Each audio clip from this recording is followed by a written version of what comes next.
Good morning, Rise and Freedom. I'm Austin Peterson. You're watching and listening to the Wake Up America show at wakeupAmericaShow.com. It's Tuesday. Nice to see you today. Hope you're in a good mood. Thanks so much for joining us. If you're a regular viewer of the Wake Up America show, you know what to do. Smash that like button. Help us to spread the message of economic freedom and personal liberty, which is what we're all about here on the show. I've got another fantastic program for you this morning, and it's time for you to settle in and enjoy. Grab your coffee. All right, get your kids ready for school as you're listening to us in the background, or maybe you're listening to us a little bit later. Robbie Theraman's listening right now.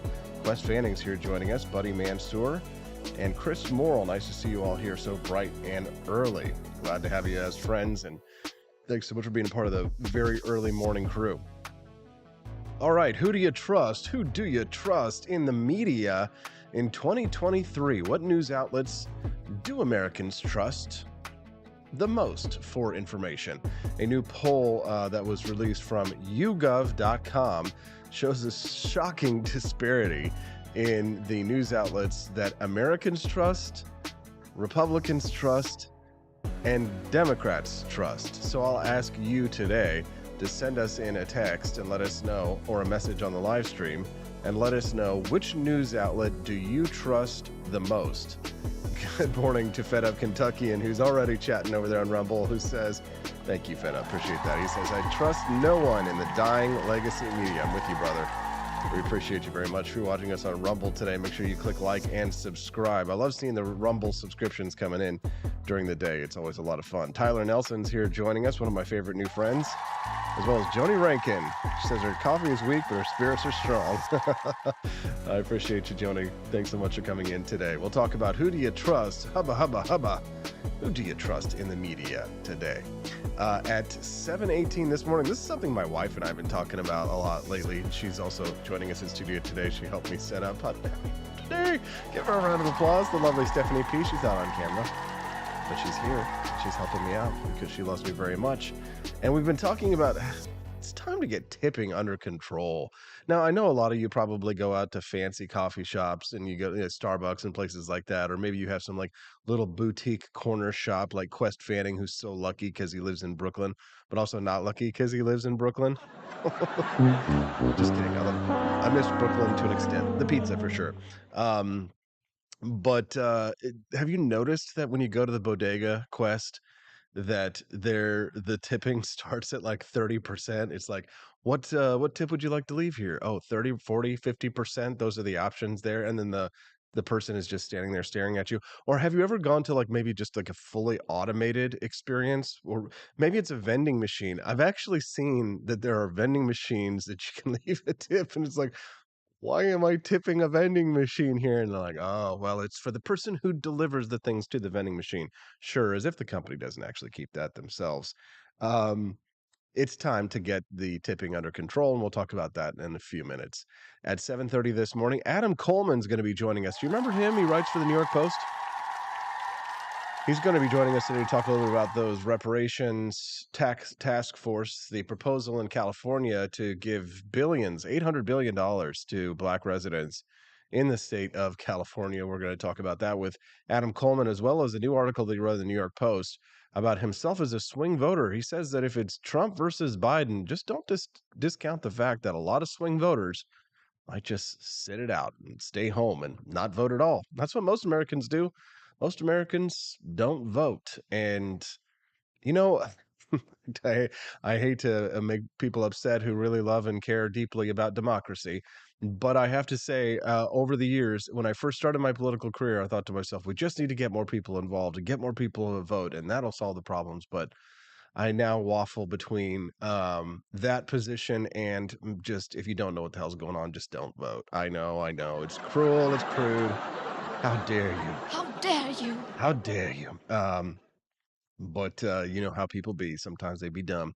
At 7:51, why Tim Pool would vote for Donald Trump over Ron DeSantis. Yes, Tim Pool is trending this morning, but not for that reason, of course, because you would say, well, why is that the story? Well, the actual story is that the left is now blaming the shooting in Allen, Texas on Tim Pool. What?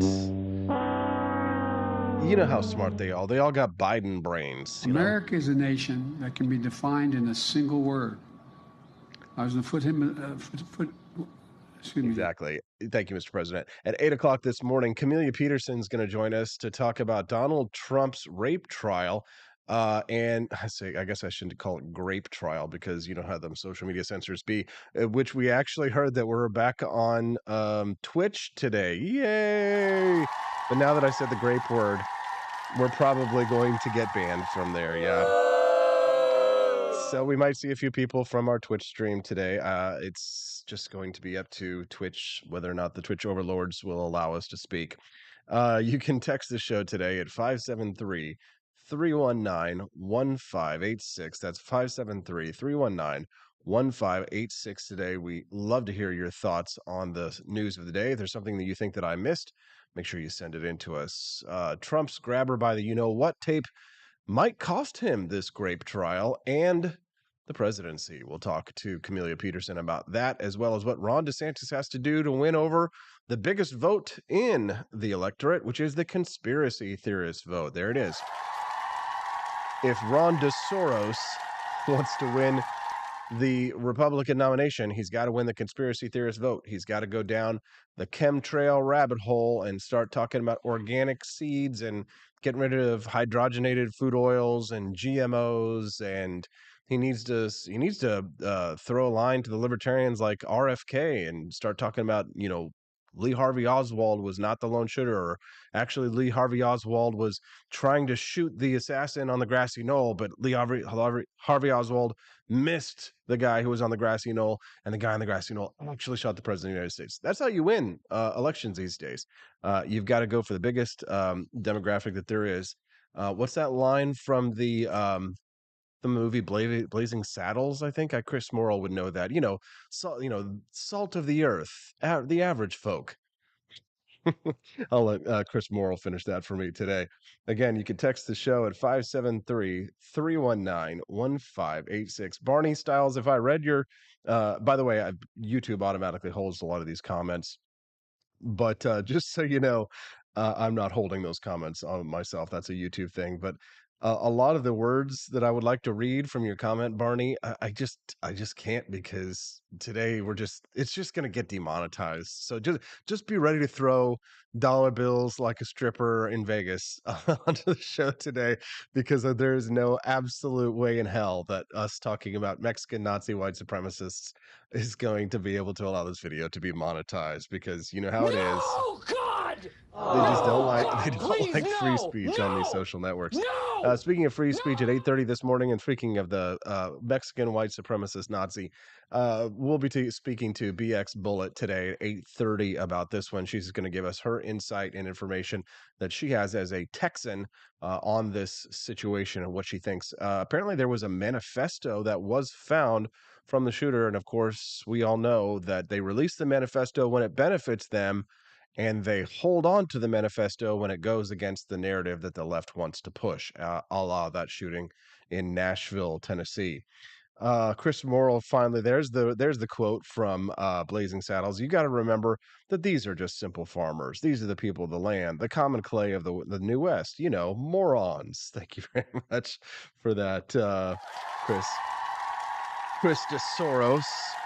Always an effing manifesto. Yes, there is. Tyler Nelson, he says he's going to go see DeSantis give a speech in Peoria, Illinois on Friday. That sounds fun. Take pictures. Daniel Lugo, he's from the UK. Good morning to you, sir. And God save the king, I say. Not really, but bully for you if you enjoy it. I'm from the UK, and I always say if everyone had guns, we'd be safer. People don't seem to get it. Well, good for you, Daniel. You need to apply for American citizenship, my dude, or just fly to Mexico and then walk north, and they'll gladly let you in that way. We'll finish the show today to talk about a really funny story that I can't wait to talk to you about and laugh. Did a lucrative role in government stem from strip club visits? A probe reveals new details from Baton Rouge, Louisiana. Apparently, a couple of local officials were frequenters of a nightclub where a lady of the night was hired and brought into a lucrative role in government. And she had very special rules that she had to follow, and how she had to behave while she was a government official. But I think you're going to really enjoy that one, but that's going to be once we've actually woken up a little bit. Maybe we should start that so we can get people woken up. No, you will just have to use your coffee. We'll get there at 8:49 this morning to close out the show. All right, hubba, hubba, hubba. Who do you trust in the media? YouGov America released a new poll. The divide between Democrats and Republicans on which news sources are trustworthy remains stark. Now, last year, The Economist and YouGov published the results of a poll asking Americans where they got their news and how much they trusted 22 prominent news media organizations. Wake Up America's show was not on the list. Can you believe these people? What's going on? YouGov revisited the topic this year by asking Americans to share how much trust they place in even more broadcast, digital, print, and social media outlets. Don't worry, we'll be in the 2024 list. Now, in this year's media poll, they conducted it just last month. YouGov asked Americans to say whether they trust, distrust, or neither trust nor distrust the media organizations. This is some interesting stuff. Let me set this up for you here. From the results, it's possible to determine each outlet's net trust score. That is, how much more likely Americans are to say that the outlet is trustworthy or very trustworthy than untrustworthy or very untrustworthy, right? So they added a whole bunch of new media outlets to the poll, but the Weather Channel remains the most trusted news source among Americans overall. There you go. Everybody loves the Weather Channel. You know, everybody watches it for a good 2.5 minutes when they get to the hotel room because it's turned on and ready to go in the hotel, and you watch the Weather Channel, see the weather's going to be, and then you go on about the rest of your vacation, and you don't see the Weather Channel until you're on vacation the next year. But yeah, I guess it depends. How trustworthy really is the Weather Channel, though? Because how often do they get it wrong? I think we really need to ask ourselves. I don't think we're watching it enough. Good morning to Sarah Palacios joining us here, as well as Rare Camellia. Looking forward to talking to Camellia here a little bit. Americans are 53 points more likely to call the Weather Channel trustworthy as they are to call it untrustworthy. It's also the only outlet that YouGov asked about that more Democrats and Republicans trust than the shares who distrust it. So the Weather Channel is just one of two outlets polled about that a majority of Republicans trust. The other one is Fox News. 56% of Republicans trust it, with a net trust score among them of plus 41. So when it comes to the national rankings, the Weather Channel is followed by national public broadcaster PBS. That gets a plus 30 from Americans.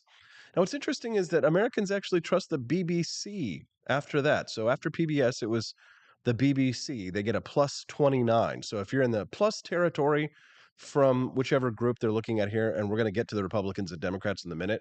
Right now, we're just looking at Americans. Americans rank PBS plus 30, so pretty strong. Now, Republicans, what you'll notice on this list, and I'll go ahead and actually pull it up so you can semi-see what's going on. I know it's going to be small for some of you on the mobile phones. But here you can see on this, if you can see on the screen, the red dots, the blue dots, and then the gray dots. The gray dots are just Americans on average. The blue are the Democrats and the Republicans. What I think is really the biggest takeaway from this poll, other than the kind of shocking results that we'll get to in just a moment, is you'll notice, look how much trust in the media that the Democrats have versus the Republicans. Okay. So if you can see the screen right now, you might be listening to us later on the podcast, or your mobile phone might be a little too small, or you're getting your family ready for work, no problem. But for those who can see the screen, what's fascinating to me and the biggest takeaway is that you can see, look how little trust, look how little faith the Republicans have in the media overall compared to the Democrats.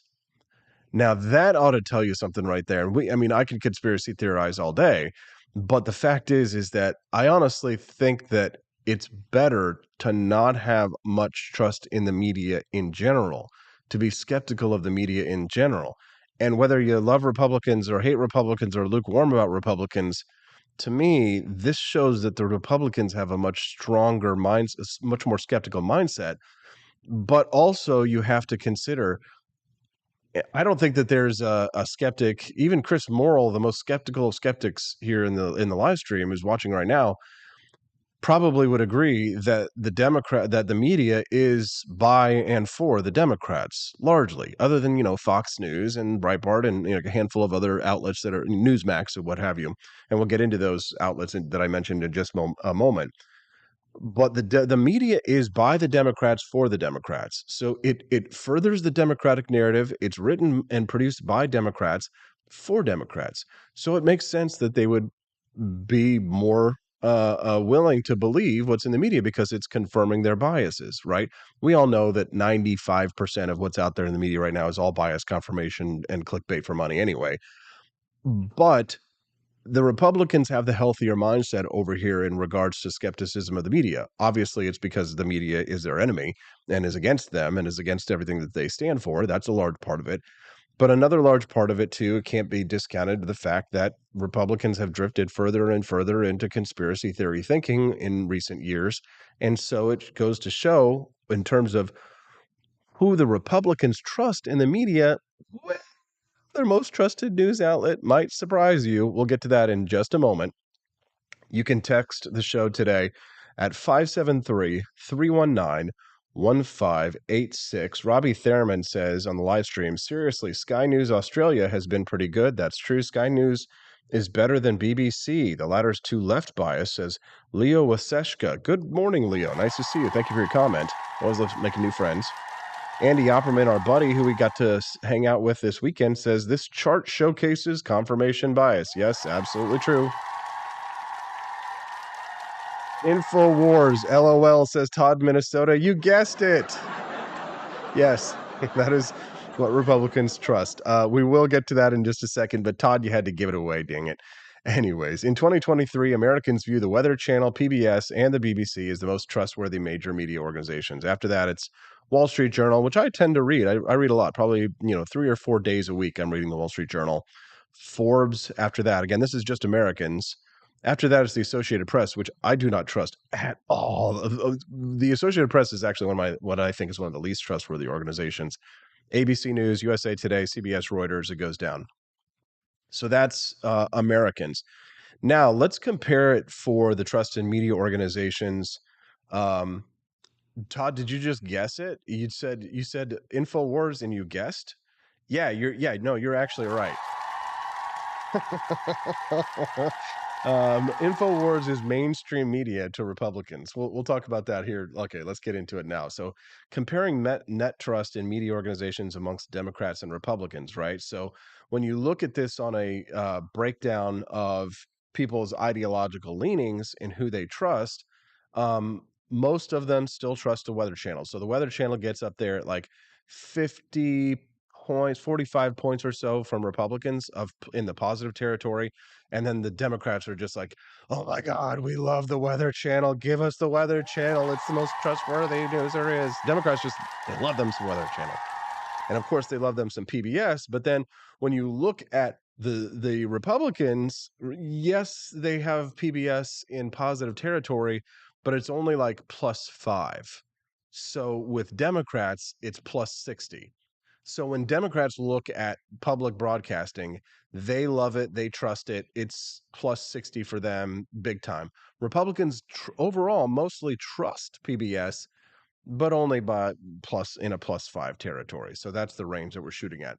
And interestingly enough, the Republicans actually trust the BBC a little bit more than public broadcasting. So Republicans actually appreciate the BBC and Wall Street Journal and Forbes more than they trust PBS. The Associated Press, though, negative territory. We're looking at like -10. Good for you. Honestly, I got to give you guys a round of applause. Don't trust the Associated Press. It is to me like it is the psyop because it's the one that everybody copies and pastes the article and republishes it on all their news sites. Even when and it's supposed to be straight reporting, but there's op-ed. It's basically opinion editorials that are made to look as if they are legitimate news stories. And then because of the way that they've been around for so long, everybody copies and pastes their articles. So like Stephanie, for example, last night, my wife was looking at an article for Winston the French Bulldog and the Westminster Kennel Club, and she's like, it's just the same article on like 50 different news sites. Well, yeah, that's what they do. They'll publish one article from the AP and then 75 other mainstream news sites will just copy and paste it and republish it, right, to try and make a little bit of money off of it. But obviously, who knows what maybe there's corruption at the Westminster Dog Show for all we know. But at the end of the day, when you're reading newspaper reports and you're reading the Associated Press, you're reading propaganda. And this is somebody who's worked in news and has seen propaganda up front, I'll tell you. Reading the news is much easier to detect bias, says Joni Rankin. Quest Fanning says he enjoys The Economist. They don't pretend to be unbiased. Yeah, no, I tend to appreciate The Economist as well. I don't read it as much as I used to. It's gotten so expensive. In terms of the Republican trust, though, what's funny is one of the funniest ones on this chart is CNN. So when you look at Republicans versus Democrats, it's so I'm trying to think about how to portray this on the screen here because it's backwards, right? So if you're looking at me right now, all right, so here's Republicans over here, and this is how much they trust CNN. It's like -60, and with Democrats, it's +60 all the way over here. So CNN has one of the starkest pictures. The only other news source that has this, I think, on this chart that has this kind of disparity between Democrats who really, really trust them and Republicans who really, really don't is MSNBC. So an interesting little factoid for you there. Let's see. MSNBC, yeah, that's what that is. Al Jazeera has something like that. Democrats are at +24. Republicans are like -40 or so. And then with InfoWars, in terms of distrust, Republicans are at -10 and Democrats are at -15, which is sort of fascinating because if you think about it, Republicans distrust InfoWars, but they trust it more than Democrats, but Democrats still it's not a completely fake news site for Democrats. So it's sort of like if you're looking at the screen right now, in the middle is neutrality. Over here, over here is very much trusting. Over here is very much not trusting. Republicans and Democrats on InfoWars are right about here, right? They kind of don't trust InfoWars, but they both very much read it. And Republicans trust a little bit more, but they don't entirely distrust InfoWars, which I think is actually kind of fascinating. And for me, I don't trust any of them, right? Time Magazine, NPR, Guardian, New York Times, MSNBC, every single news outlet out there has an agenda, whether or not they will admit it or not, right? I've explained this to you before about bias in the media. Some people are open about their biases. I'm biased. I believe in free markets, limited government, capitalism, social tolerance and pluralism, and a free market and an open society. Essentially, that's classical liberalism to a large degree, or just call it libertarianism, which is what it is.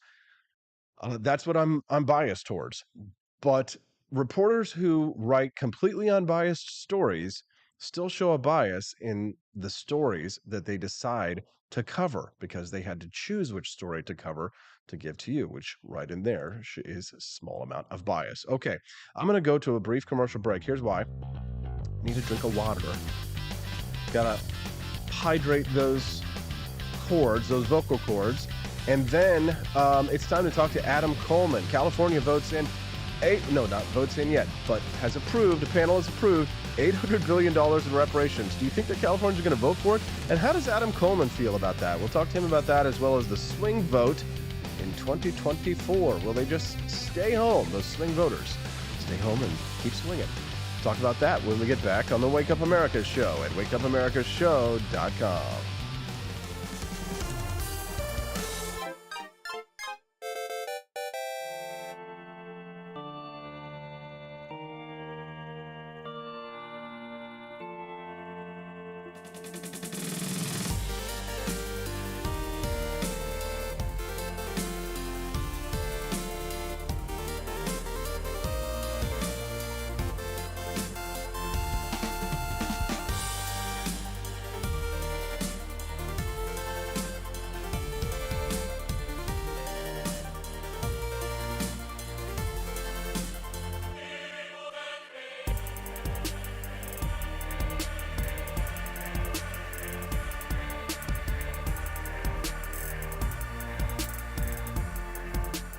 I like shooting things, but whenever I can't shoot something, I like to cut things. My life isn't all about shooting and stabbing and cutting, though. Sometimes I have to do actual work, but when I work, I still like to have fun.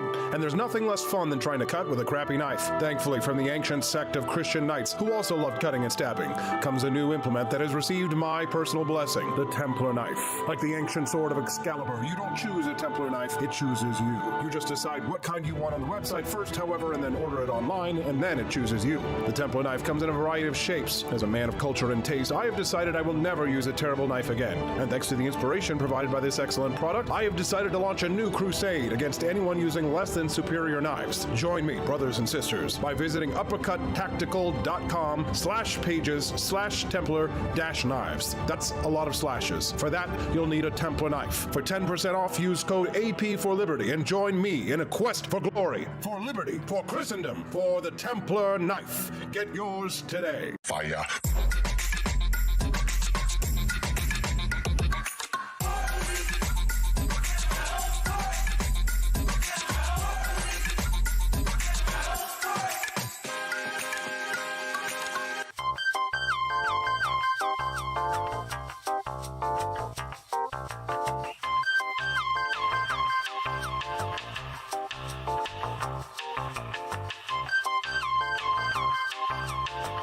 Hello, this is Barack Obama, and let me tell you why Austin Peterson stinks, and you should never pay attention to anything that he has to say. First of all, he's a libertarian, and we all know libertarians are idiots. They don't realize how important government is to everything that we do. I recently became aware that Austin has opened up a libertarian shop at apforlibertyshop.com. Now, I'm asking you as a personal favor to me that you never ever visit apforlibertyshop.com. With all of the great Liberty merchandise there, the last thing that we need to do is to get people spreading this message around the country, because then they might start thinking that they don't need government. And that's the last thing that good Democrats like us want. So if you love democracy, like me, and hate freedom, then don't visit AP for Liberty Shop. Like I said, whatever you do, do not visit apforlibertyshop.com. I'm Barack Obama, and I approve this message.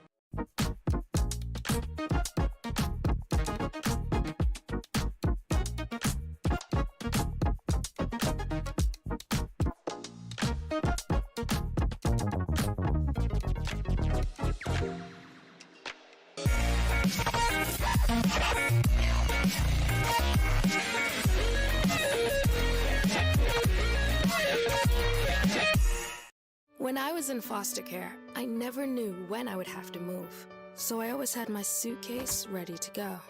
Then one day, I was adopted. My new parents opened their hearts and home to me. My parents cook my favorite breakfast for me every morning. My parents take me on trips I never thought I would go on. They gave me a home and an even better reason to use that suitcase. My parents aren't perfect, but they're perfect for me. I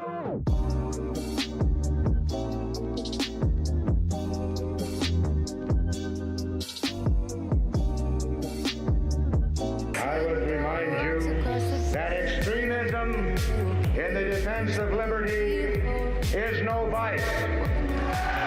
It is better to settle these matters in the courts than on the streets, and new laws are needed at every level.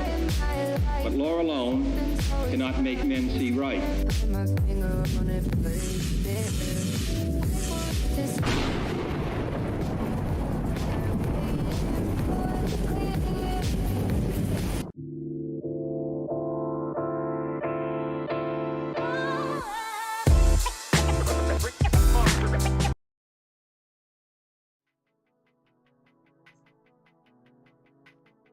Good morning, Rise and Freedom. I'm Austin Peterson. You're watching and listening to the Wake Up America show at wakeupamericashow.com. Hope you're feeling well on this Tuesday, the 9th. It's 7:30 a.m. if you're watching us in Central Time. It's 8:30 on the East Coast. All right, well, a California panel voted to approve recommendations to pay nearly every black resident in the state $1.2 million, up to $1.2 million. We're going to talk about that with our next guest. He's been on the show several times. He is the founder of Wrong Speak and the president of Ain't Blackistan, joining us now on the line. Good morning. How are you, sir? I'm doing all right. Yourself?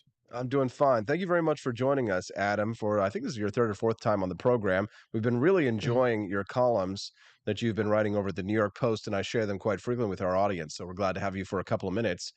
Thank you. I'd love to get your take on the panel in California voting for reparations up to and including $1.2 million for every resident. What are your thoughts? So it's not something that I necessarily explain publicly, but if anybody who's been following me, I generally do not talk about reparations for a couple of reasons. So I'll answer your question, but one of the reasons is that I just don't think it'll ever happen. And two, I don't think it'll fix much of anything. Actually three, I don't think you'll make anybody happy. So even with this 1 million, someone will come out, actually 10 million is, it'll just become this whole big thing. Do I think that this is actually going to go through? No, but let's say if it does, have at it, California. Yeah, that's kind of how I feel. If these people want to come together and just blanket put out millions of dollars, maybe they have certain stipulations, but I don't know how many people that fills. Maybe that's a lot of people. And you guys want to just throw millions upon millions of dollars at random people, have at it. You know what? At this point, states' rights. If the state has the right to just throw millions of dollars at people in a non-budgetary sense, it doesn't make any sense, and they're just trying to appease a small faction of people who are advocating for this, then you know what? California, continue to sink. I say go for it. Okay, well, there you go. Well, we appreciate you actually talking about it then, Adam. And I gotta say, Yeah. at some point, I mean, what you're expressing there is kind of what we call, in my world, we call that collapsitarianism or accelerationist. So, I guess, would you say you're an accelerationist then? Not generally. I mean, my deep personal views is basically what I said. Like, I don't think reparations is the way. I don't think financial reparations is the way forward. Um, I do think that reparations can make sense in the right context. So if someone wanted to come to me and say reparations for very specific acts that happened during Jim Crow and affecting people who are still alive today, all right, I might be behind that. But or actually in some cases, that California is trying to say like there were, and I think there were lawsuits about this, where the state took people's property who were Black, and so they were able to sue and they've received some sort of compensation for the wrongdoing of the state. To me, that makes sense, right? That's not a blanket reparations. This is a direct line. The state did something wrong. They're offering some sort of restitution for what they did wrong in the past. That makes sense to me. And especially for people or maybe descendants who are right aligned, maybe, it's the children and the parents were the ones who had the problem. I don't know. But to just have something blanket that's just sent out to a whole bunch of people, whether it's Black or anybody else, for stuff that they didn't experience, for a lineage of things that they didn't experience. Now, to be fair, I don't know all the arguments when it comes to California's reparations bill. I don't know if they're trying to make that argument that, well, it's from these particular circumstances, but from the sounds of it, from like on the higher level, it sounds like it is much closer to a blanket reparations type of scenario for people who are residents within the state, which I think is asinine. If you're just tuning into the Wake Up America show, I'm your host, Austin Peterson. I'm speaking to Adam Coleman. He's the founder of Wrong Speak publication. He's an author and a columnist at Human Events. He's been published in many major periodicals. I go through your Twitter, Adam, because I've got you set up on alerts because I like to see what you're talking about and sharing, as I think you're very insightful. I was reading a tweet that you posted about 10 hours ago when you were talking about the violence that is occurring. This is specifically in the background of what happened in New York the other day with the Jordan Neely situation. But you were talking about the attitude that when it comes to violence, mentally ill people committing violence, that the left has a view that essentially it's either not happening, or if it is happening, it's just something you kind of have to tolerate. And I've lived in New York City, and it was pretty common for something like that to happen. But what are your thoughts on that, Adam? Yeah, so in my Newsweek article, I dive deeper into it.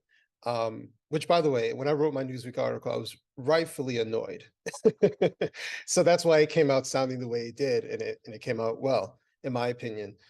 But as someone, I don't live in New York City. I live just outside of New York City. I've been to New York enough times. My wife is from New York.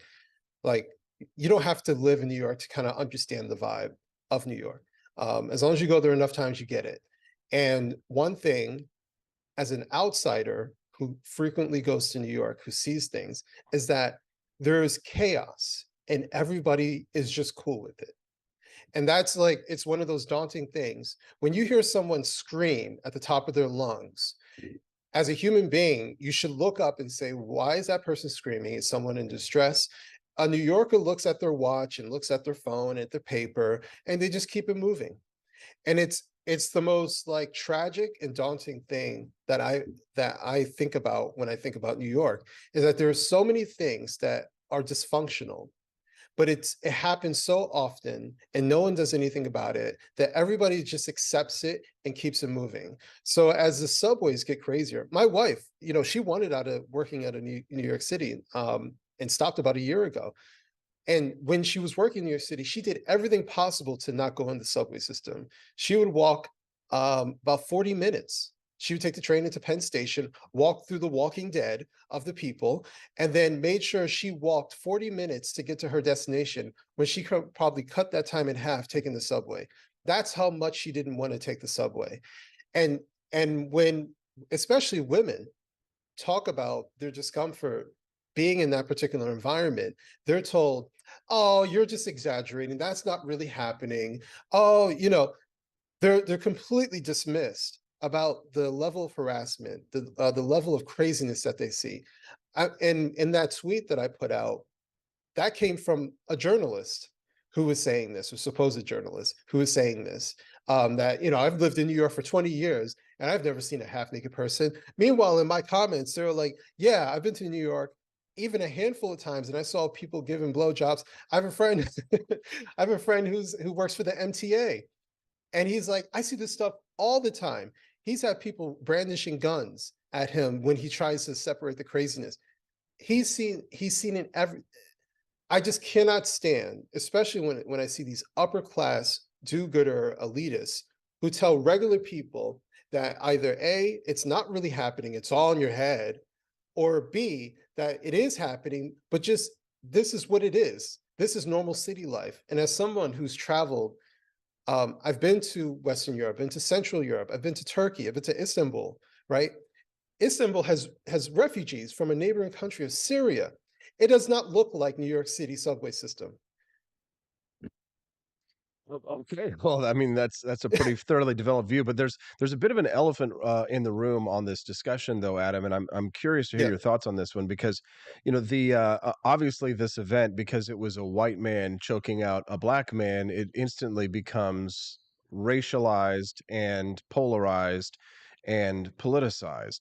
Therefore, the discussion that needs to be had isn't going to be had probably on many other networks, because people Mhm. are too afraid to sort of confront the reality of the fact. Whenever a white person kills a black person, it's news for days and weeks. Al Sharpton comes out. I mean, it's all George Floyd 2.0 all over again. But when the reverse Mhm. happens, it's just another day in the life. What are your thoughts on that? So I think in this situation, it's kind of like a lens. You can zoom in or you can zoom out. If you zoom in, you see a white guy choking a black guy. If you zoom out, you see there's another black guy who's restraining him. You see a car full of people who are not trying to stop him from restraining him. And they look different. Everybody's from different backgrounds, different racial makeup. And to me, what that says, because I've seen like enough crazy videos online, if someone doesn't agree with something that is happening, and a whole bunch of people don't agree, they try to stop it and separate it at some point, right? So when the guy is laying on the ground and he's choking him, And no one's trying to be like, bro, let him go, let him go. No one's trying to pull him off. Instead, they're helping to restrain him. And if they're not helping, they're standing there watching in agreement. Why? Because clearly something happened on that train that we are not fully aware of, but one would assume that the guy didn't just wake up one day and say, I'm going to choke out someone, or that he was just targeting someone to choke out. Clearly, there's a reason behind it. Now, people can delegate how long he restrained him or anything like that. And I know there's new video that's coming up showing that when he was finally let go, he was still alive and he was still moving about. So I don't know. For me, it's like, I try to think of what the root cause of this is. And to me, much of the root cause is a failure of the politicians. It's a failure of our system as far as how we see the homeless, how we see mental health, and just the complacency as things are getting worse in New York that, that's just what it is. Just don't make eye contact with them and just walk around them. It's okay that there's heroin addicts everywhere and there's needles everywhere. Oh, there's someone who's practicing sex for drugs over there. Just keep it moving. Oh, that seat when poop is on the seat, just sit next to the other seat. That's the New York mentality that I'm actually criticizing here. Yeah, no, I know. I've been there again. I lived there. I'll never forget one morning I walked in the subway train and I was like, usually the trains are packed when I was during my commute. I'm like, why is this train empty? And then I look to the left and there are people packed into one side of the end of the subway car, packed into the other end of the subway car, and there's just me sitting there. And then I realize there's this homeless guy who's sitting across from me, laying across the bench, and the smell finally hit me as soon as the doors closed, of course. And then he was just and then he just whipped out his junk and started peeing right there on the floor right in front of me, and I was just like, oh god. So I got up and switched cars later. But yeah, that was a normal occurrence in the subways in New York City. But it's just Yeah, when you're so exposed to so many traumatic incidents, it becomes normalized. It is a problem. yeah. I want to switch subjects here for another for while we've got you for another couple of minutes. Adam, I'm grateful for your time today. I'm speaking to Adam Coleman of Wrong Speak Publications. You published a piece in the New York Post today about the upcoming presidential elections, and specifically, you focused in on swing voters, which I assume you must identify as, because you were talking about how swing voters, if it's Joe Biden versus Donald Trump, may just stay home. Do you want to go through that? Yeah, so I identify as someone who is an independent, who's more conservative minded depending on what the topic is, more libertarian minded depending on the topic is. So I'm all over the place. I just try to choose what makes sense. So from a political analysis standpoint, I'm looking at potentially, and I feel like it's likely to happen, Trump versus Joe Biden once again. And I'm looking at them, trying to be fair and looking at them both. What do they have to offer us? And what I see is that there are faults on both sides. There are things that both of them are doing to cater to their base and ignore the people who are in the middle, right? And when I see, and people take this as, oh, you hate Trump. There's a whole, oh, you're for DeSantis, so you hate Trump, or vice versa. And I'm just coming at it from, I want to vote for Trump. I'm coming from the standpoint, like, I favor Trump over Biden, but Trump isn't doing enough for me. So when I watch his speech when he comes out and runs for re-election, and his new thing, he says the same stuff, but his new point is we need to have the death penalty for drug dealers, blanket. And then he says China doesn't have this problem. And I'm just like, this is absurd. And then one of his next moves is having NFT cards that don't go to his campaign, but go to that he makes personal wealth off of in the middle of a presidential campaign.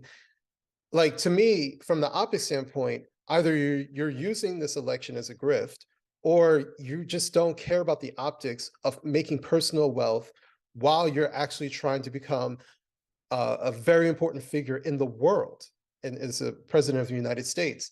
And to me, that's not good, because that means that you're not serious about this.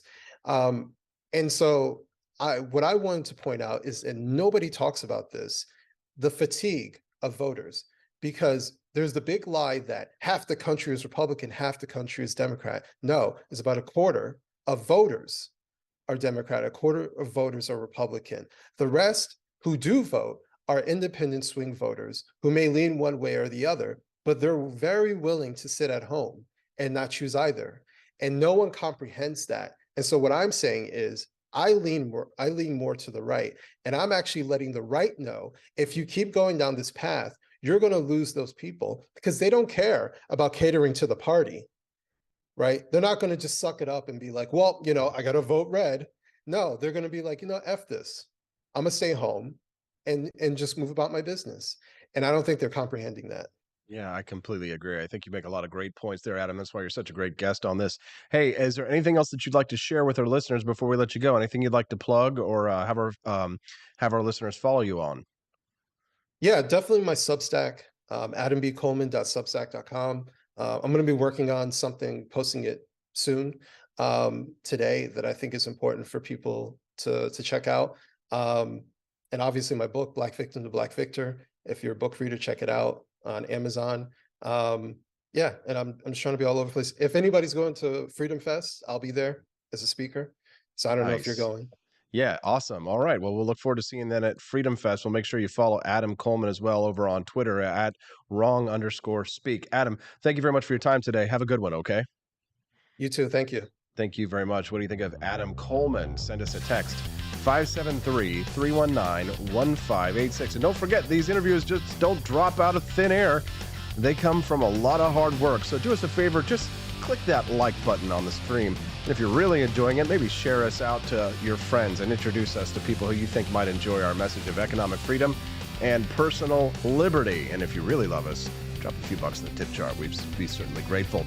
All right, when we come back, tipping, it's out of control. Automated checkouts? You have to tip on automated checkouts? See, I knew that AI was going to take over. It's the rise of the machines taking all our money now. On the Wake Up America show at wakeupAmericaShow.com. Want an engaging website to boost your business? You're just a click away from 5-star Fiverr talent. Hundreds of freelancer skills like web design. Head to Fiverr.com today and get something started. American conservatism is distinct, like America is distinct from the United Kingdom. American conservatism's roots comes out of the Wild West, out of pioneerism. The difference between American conservatives and European conservatives is that Americans are cowboys. We are that God, guns, gold, and girls. It's wild here, and we should stay that way. We shouldn't allow a European version of conservatism to come and infect us here. We like it wide open spaces here, deep in the heart of Texas and all that.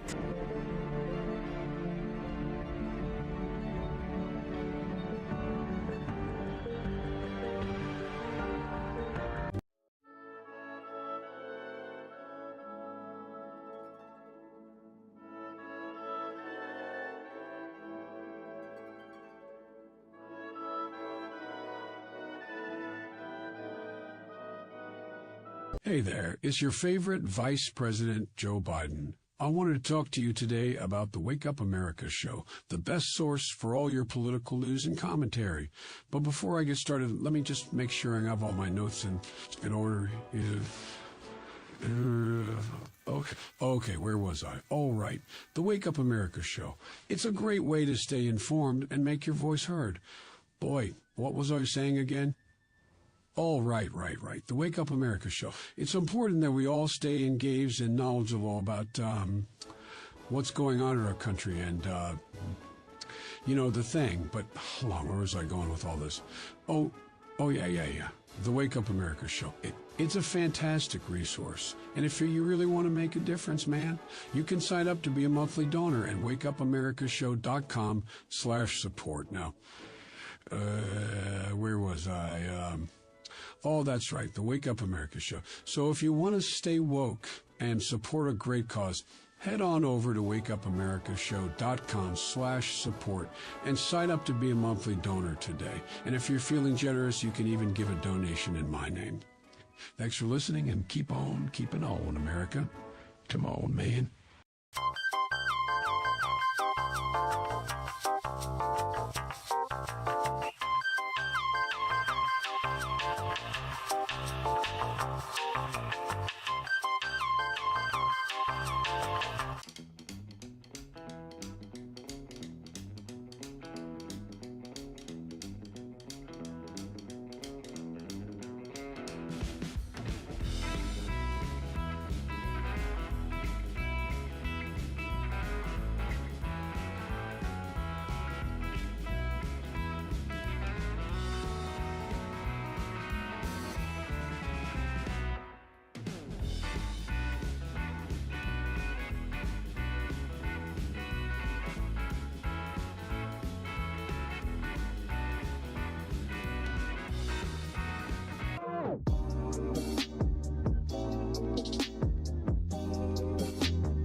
Thank you for watching the Wake Up America show with my dad. Today, I'd like to share with you 3 reasons why you should visit Dad's online store at apforlibertyshop.com. Number 1, you can get exclusive freedom-loving merch designed by AP himself or me mom, Steffi. Liberty Laura has made some designs as well, and blimey, they are great! Number 2, most of these products are so wicked that they aren't even allowed to be advertised on Facebook or Instagram. Modern machine guns and a proper keychain. Plus, our Grover Cleveland t-shirt is so spicy apparently that leftists on Facebook specifically banned it from appearing on the website. Number 3, you're supporting liberty lovers just like you. Spend your money where you earn it, and you help me pups build a community that supports what you believe. Bloody hell, this commercial is running too long. Gotta run. Bye now. Don't forget to visit apforlibertyshop.com. That's apforlibertyshop.com.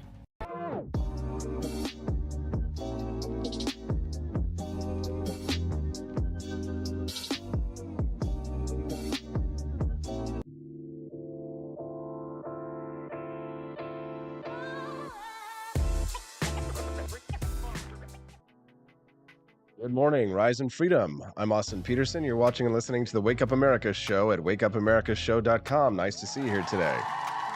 Very grateful for you. I saw this comment, Corey C. over on YouTube. He says, seriously, did I miss it in the shop, or has he not made a God, Guns, Gold, and Girls t-shirt yet? You know what? That's actually not a bad idea. Thank you for that. That's a great idea. I have sort of coined that phrase, if you will, on the commercial. God, Guns, Gold, and Girls, America. How about that? We get ready for the 4th of July. What do you think? Huh? We're going to be cooking up something real special for you for the AP for Liberty Shop 4th of July sale.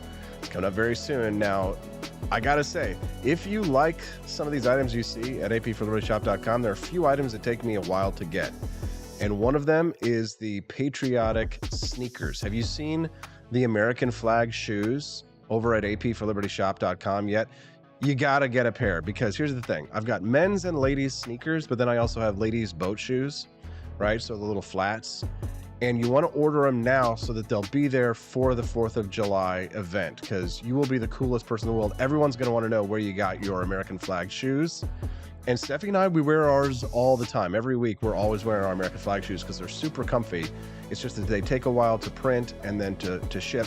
So if you want to get a pair, visit apforlibertyshop.com. Get your order in today so that you can get those before the 4th of July. Other items like Government shirts, Uncle Sam shirts, and things like that, maybe put them in your shopping cart right now. You can check out a little bit later. But the shoes, the patriotic shoes, which I highly recommend, love them. Patriotic sneakers, just type in shoes in the search bar and it'll pop up. We've got a bunch of different lines of shoes, so check those out. God, Guns, Gold, and Guys. For the lady, please, says Cheeky Mare. Absolutely. Absolutely. Our lovely Cheeky Mare joining us this morning. She is quite cheeky. Glad to have you here. You know what else is cheeky? The cheek. Being asked to tip at a self-checkout. I was reading this article on the Wall Street Journal yesterday. Tipping at self-checkout has customers crying emotional blackmail. Amen. I'm sick of it. Subheading on this one, or as we call it, the H2 headline in the biz, consumers already bristling at higher prices question where the money goes when interaction with an employee was non-existent. Zero interaction with employees during a transaction no longer guarantees freedom from the moral quandary of how much to tip. Yes, prompts to leave 20% at self-checkout machines, airports, stadiums, cookie shops, and cafes around the country, rankling customers who are already inundated by the proliferation of tip screens. Business owners say the automated queues can significantly increase gratuities and boost staff pay. But the unmanned prompts are leading more customers to question what exactly the tips are for. Yes, they're cutting labor costs by doing self-checkout. So what's the point of asking for a tip? And where is it going, says Ashita Jamar. She's a senior at American University in Washington, D.C., who has noticed more self-serve tip queues at restaurants that she frequents. Tipping researchers and labor advocates say so-called tip creep is a way for employers to put the onus for employee pay onto consumers rather than raising wages themselves. Companies say tips are an optional thanks for a job well done. What are your thoughts on that one? William Michael Lynn, he studies consumer behavior and tip culture as a professor at Cornell University. He says business are, quote, taking advantage of an opportunity. Who wouldn't want to get extra money at a very little cost if you could? Now, Square, which is a company whose technology powers a lot of these iPad point-of-sale machines, says that tipped transactions were up 17% over a year at full-service restaurants and 16% at quick-service restaurants in the fourth quarter of 2022. A lot of this tipping push came out of deliveries during COVID-19. Very true, says Quest Fanning. Appreciate that. Chris Morrill says he's got to bounce for a doctor's appointment. He'll try and be back before 9 a.m. No promises. Give him a nice little boo as he goes out the door. We hope to see you again soon. How the cookie crumbles, though. A label affixed to the bottom of the do-it-yourself checkout screen at a location of a cookie chain has a clear directive. Consider leaving a tip if we made you smile. I actually really like that, right? So Emily Cluley and Gracie Shepard, they're both 20-year-old college students. They accepted the suggestion to spend extra on their cookies, which cost about $5 each. $5 cookies. Can you imagine? They must be good cookies. It reminds me of that line from Pulp Fiction. That's a $5 milkshake? You know, a $5 milkshake? Remember in the 1990s, $5 for a milkshake was considered to be so extreme that a film actually wrote a whole dialogue segment between Uma Thurman and I almost said John Malkovich, but it's, oh my God. What is it? The guy from the Scientology movie? Not John Goodman. John something? Saturday Night Fever. You can tell with John Travolta. Thank you, for the love of God. Thank you, lovely wife. I appreciate that one. Yeah, the tips aren't going to the server or delivering folks, says Joni Rankin from what she's heard. Yeah, that was my concern as well. But I can't be too concerned about it because I've got to go to break very briefly and get my lovely friend Camelia Peterson to talk about two new articles. One, Trump's grabber by the you-know-what comments may cost him a grape trial and the presidency. We'll talk about that, and we'll be very careful about how we use the word grape, won't we? When we get back on the Wake Up America show with Camelia Peterson on wakeupAmericaShow.com. Good morning to the Cantina crew. This is Elon Musk, the CEO of Twitter. And I just want to say thank you for watching the Wake Up America show. I've decided that Austin Peterson will be the new CEO of Twitter.com, effective immediately. First thing to do, though, is I've got to go and blast off into space.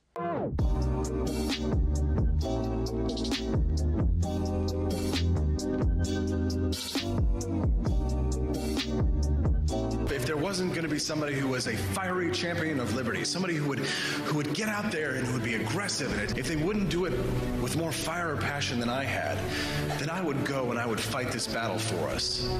I've fought for the principles that we all share. Parties tend to be secondary to me. We're here because we believe in the principles of liberty. I am not a perfect messenger, but I think I'm a damn good one. This is a replica of our first president's flintlock pistol. You have my full support, my respect, and my gun.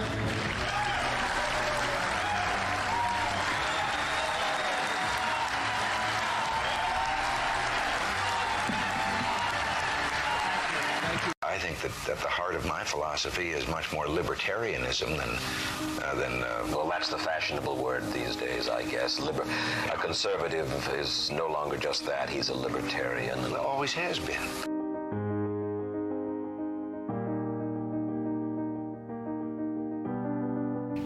Yet any time you and I question the schemes of the do-gooders, we're denounced as being against their humanitarian goals. They say we're always against things, we're never for anything.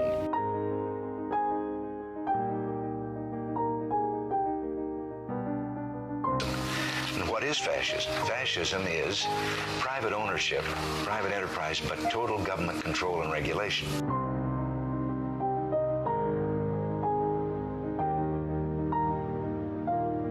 Well, the trouble with our liberal friends is not that they're ignorant. It's just that they know so much that isn't so.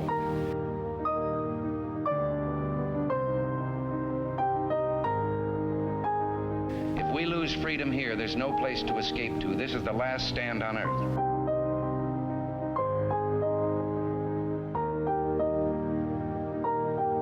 This is the issue of this election. Whether we believe in our capacity for self-government or whether we abandon the American Revolution and confess that a little intellectual elite in a far distant capital can plan our lives for us better than we can plan them ourselves.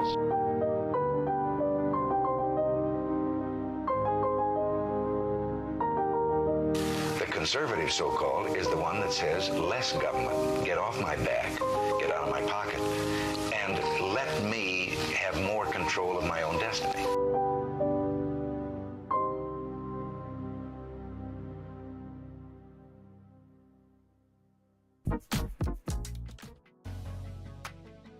Good morning, Rise and Freedom. I'm Austin Peterson. You're watching and listening to the Wake Up America show at wakeupAmericaShow.com. All right, well, somewhere far away on a beautiful beach, sunlight, lots of fresh air, maybe the smell of coconut milk is wafting through the air. It's making its way to my nostrils. But how? Why? How could it be? Joining us now from sunny Florida, Camelia Peterson. Good morning, CJ. How are you today? Good morning. I'm well. I'm thinking ahead. I'm not in Florida yet, but 2 weeks. Yes, you do have a sunny vacation coming up, actually. You're going to be taking a little break. I guess that means we'll miss you on the show, but that is a fake background. Oh, look, my arm disappeared. Glad to have you here, CJ. Even the background will be bright and sunny, but the topics will be dark. Are you ready? Oh boy, here we go. Is it? It's always like this, right? Every day. Yeah, it's always a little bit off. Trump's grab her by the you know what tape may cost him a grape trial. We like to say grape, not the other word, just because we are streaming again on Twitch. But the grab her by the you know what tape might cost him a grape trial and the presidency. What's the premise here on this story? Well, when I'm reading through this, I mean, so this is a civil suit, and with E. Jean Carroll, I think is her name, some advice columnist. And so it's from something that happened in the mid 90s. This has been ongoing. She wrote a book about it. So now in this civil trial, they're playing, the Access Hollywood tape where Trump talked about grab her by the you know what. And so the idea is they think that this will harm him if this trial, if this suit is actually successful, and they rule in favor, the plaintiff. So I don't know. I'm skeptical as to whether or not an actual conviction in a civil case will really do any harm. And we've heard even if he denies what happens with her, the way that he talks about it, I mean, he does not testify in the trial at all. I wouldn't have expected him to. But there, he didn't, it may have been in the deposition, the video of the deposition that's been going around where he's just like, yeah, he was like, I wouldn't have gone for her. And, I wouldn't have gone for you either. It's classic Trump. But, he doesn't really, I guess, help himself in that way, but that's his brand. That's what everybody expects of him. But I think, what is this going to do? Even if this comes out against him, the people who already believe it are going to believe it even harder. And the people who don't already believe it are just going to not believe it even harder and think that, it's just more of the establishment and the swamp coming after Trump. Yeah, I agree. I think it's a lot of wishful thinking here because when I'm reading this article in the New York Post, this Andrew McCarty character says, don't be fooled by the fact that this case has flown under the radar, largely overlooked because of all the other investigations of Trump, blah, blah, blah, blah, blah, blah, blah. No, what's to be fooled? Like, it's impossible to keep straight all of the things, all the spaghetti that they keep throwing at the wall to try and stick to Trump. It just seems as if people are so exhausted by it that even people like yourself and myself who are weird, politic weirdos, we can't even keep all of the stories straight of all the different things. There's the Alvin Bragg case, there's the civil case, there's this case, there's that case. It always just seems as if they, the charges are trumped up in many ways. Even if they may be true, it's impossible to tell the distinction because his haters create so much noise and generate so much noise themselves. You can't believe them. Right, and I think that what Adam Coleman mentioned a little bit ago about, the fatigue that just goes on with this is exactly right. And you're right, there has been so much that eventually it's kind of like being in a room with a certain odor or something like that. You become nose blind to it after a while. And I think that, it just becomes all of the stuff about Trump becomes part of the noise, and you just don't hear it anymore, and it's normalized. I mean, honestly, if we want to use an overused word, that's who we've come to expect Trump to be, and people overlook that. I mean, a lot of people overlook that. Some of us don't, but whatever. Right. No, for sure. Good morning. If you're just tuning into the Wake Up America show, I'm your host, Austin Peterson. This is the Wake Up America show, and I'm joined by my lovely friend, Camelia Peterson, who is not actually on the beaches of Florida yet, but will be soon. She's just, using a Zoom background screen for us. CJ, I guess, you are going to Disney World, so I guess that means that you side with them over Ron DeSantis. Well, first, I am not going to Disney World. Oh, Universal Studios then, perhaps? No, the No. beach. Let's go to the beach. Okay, well, Let's there go to you the go. beach. No, There's nothing I political am about that. no. I'm not a huge fan of Disney World stuff, and it's not my idea of a good time necessarily. But anyway, Yeah, but I've been yeah, there. we are.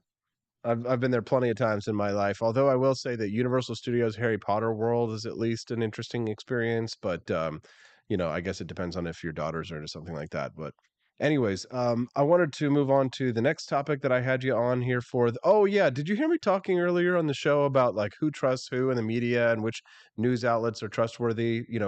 Prison Planet, InfoWars versus Yeah. Newsmax, Breitbart, CNN, MSNBC.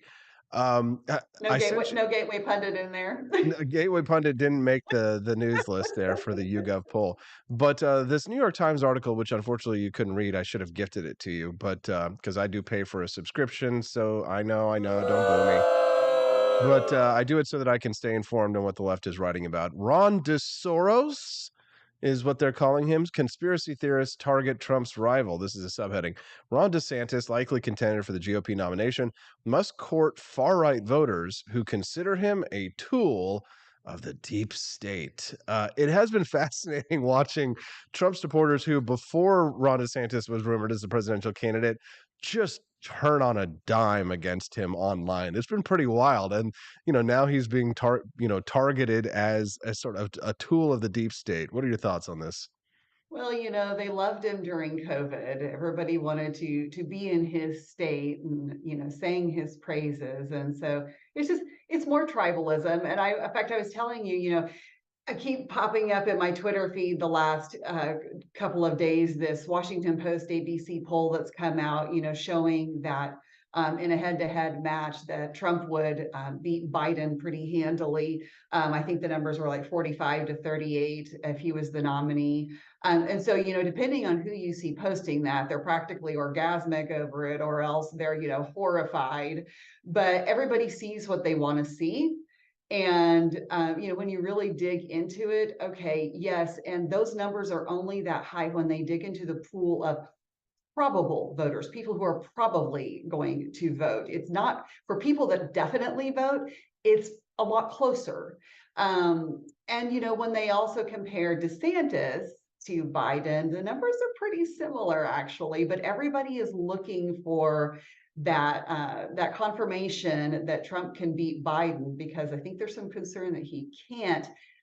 As for DeSantis having to appeal to the conspiracy theorist wing of the right, I mean, yeah, there's probably But truth there's to that, definitely whether there's I like it more. or not. But the thing is that there's more conspiracy theorists than there are skeptics, Camellia, on the right. Would you say I that, you know?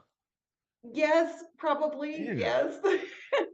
Yeah, like I saw I some mean, I saw some chick who had like 1 million followers on TikTok and like, like 150,000 followers on Instagram. And I was like, who is this girl? Because like it was like coming up as like follow this person, blah, blah, blah, because she's in libertarian circles and stuff.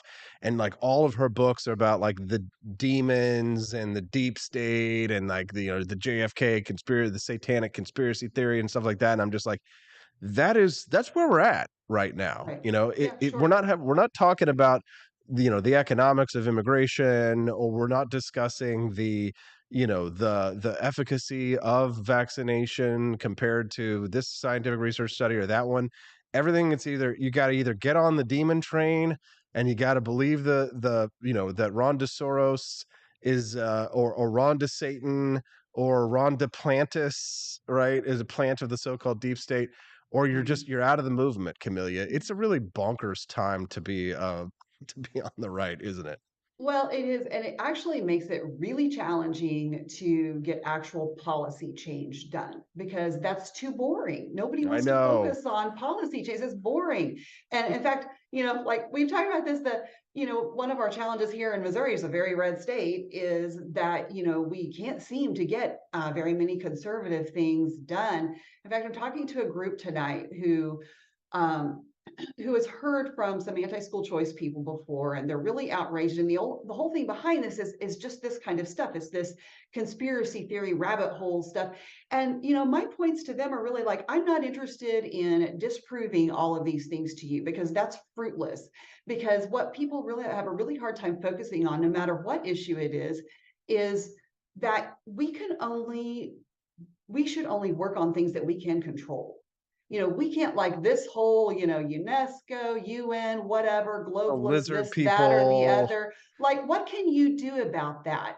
You can't do jack squat about that. So maybe we should focus on the things in front of us that we can actually affect change for. And also, by the way, it's scientifically proven that there's a part of your brain that is positively stimulated by negativity and outrage, and you are being manipulated. Yeah, no, that's what I say all the time. I'm like, with the constant fear and outrage that people express, especially online, that because people get angry at me when I tell them, to stop being, to suck it up and stop being so fearful all the time, because they're like, there are all these threats and dangers. How dare you try and take my fear away from me? I love my fear, right? And it's just kind of like, yeah, they love it. They can't let it go because you have to understand, like, in terms of like the conspiracy mindset, is that even if it's a conspiracy for evil, people would rather believe that there was a conspiracy of evil rather than there is nobody in charge at all.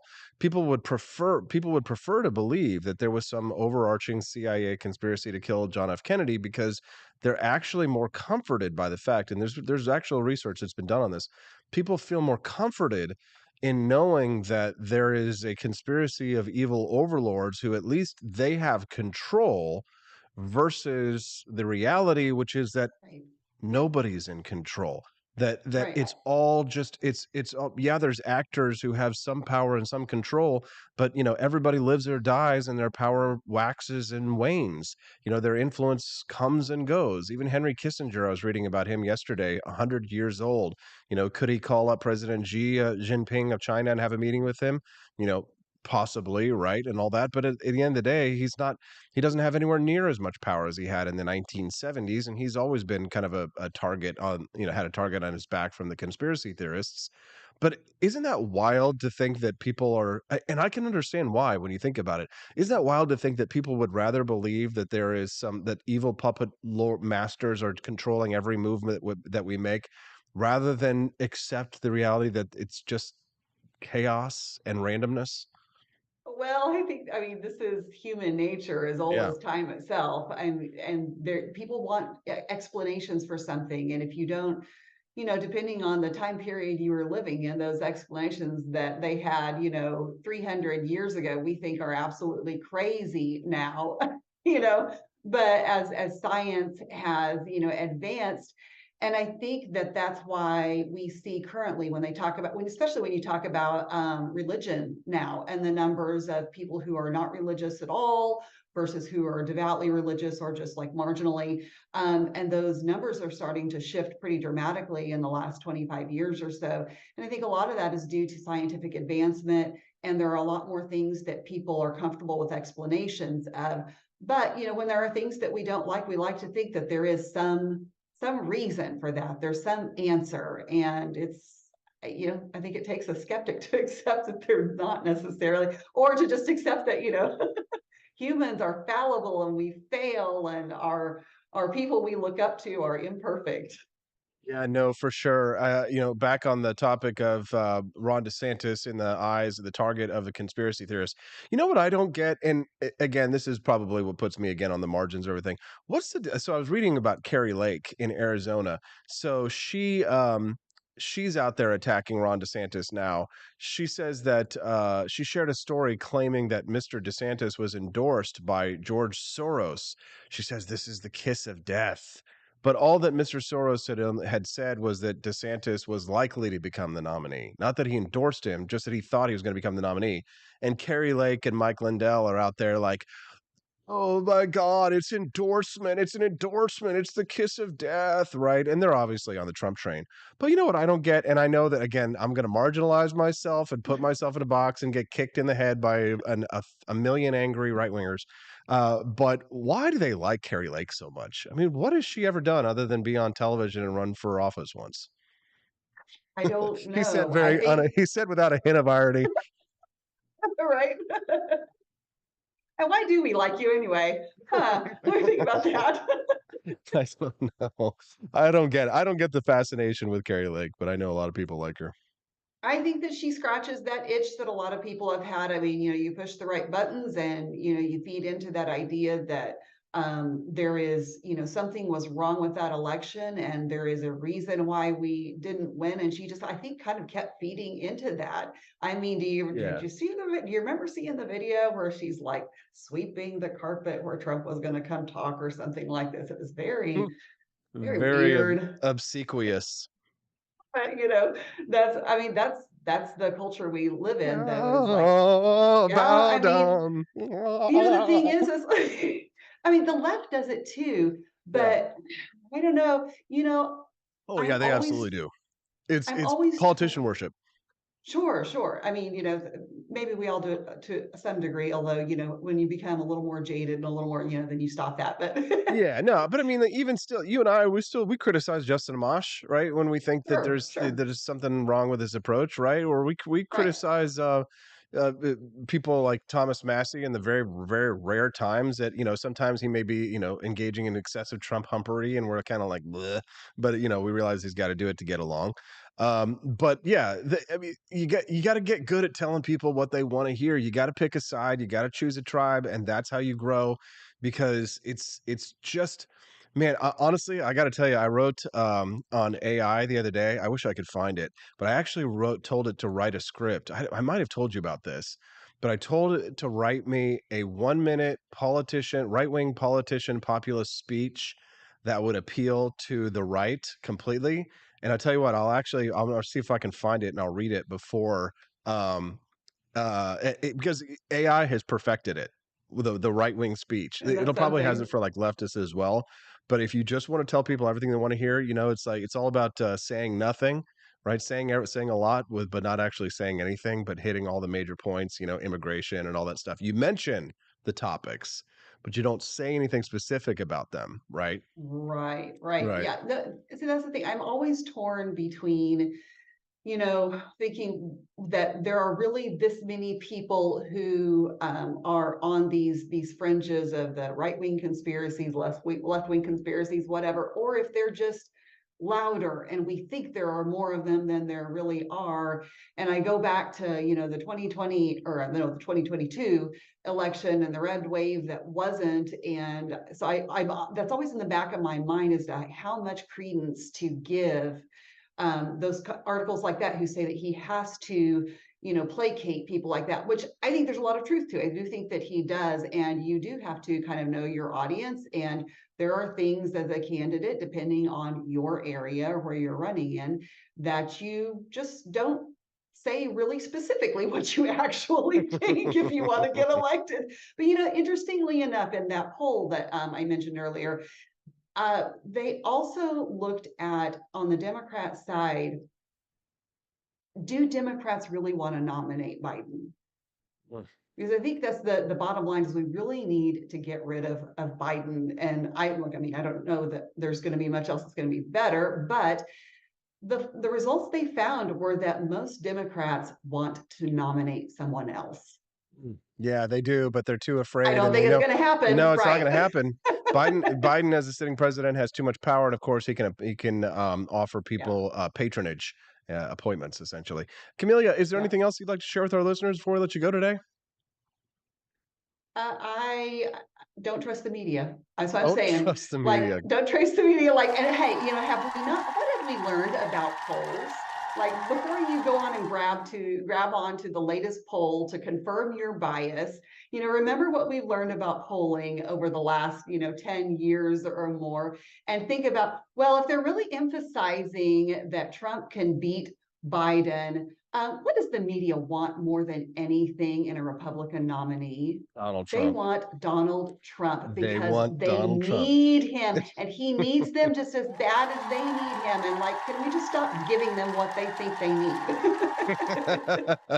Barney Stiles in the live stream says Republicans want to nominate drunk uncle. Very good, very funny. Camelia Peterson, thank you very much for your time today. As usual, we appreciate you very much. Have a great day, everyone. Have a great day. Quest Fanning, big thank you to you. Says most cringe thing about Marjorie Taylor Greene is she kips her pull-ups.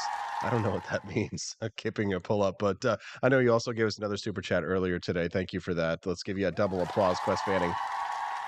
All right, real quick, before I go to commercial break and then get BX Bullet TV on the show to talk about the shooting in Allen, Texas, real quick, I want to read to you my right-wing speech that I generated using ChatGPT. I think from now on, rather than using my original thoughts, rather than telling you what I really think, I think I've decided I'm going to sell out.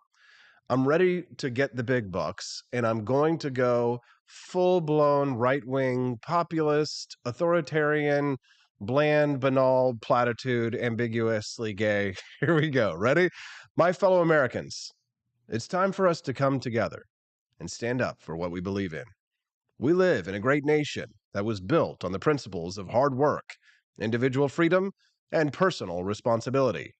But we've seen our values under attack in recent years by those who seek to tear down everything that we hold dear. They want to take away our guns, our rights, and our way of life. They want to impose their radical ideology on us and force us to conform to their twisted worldview. But we won't stand for it. We won't let them destroy the America that we know and love.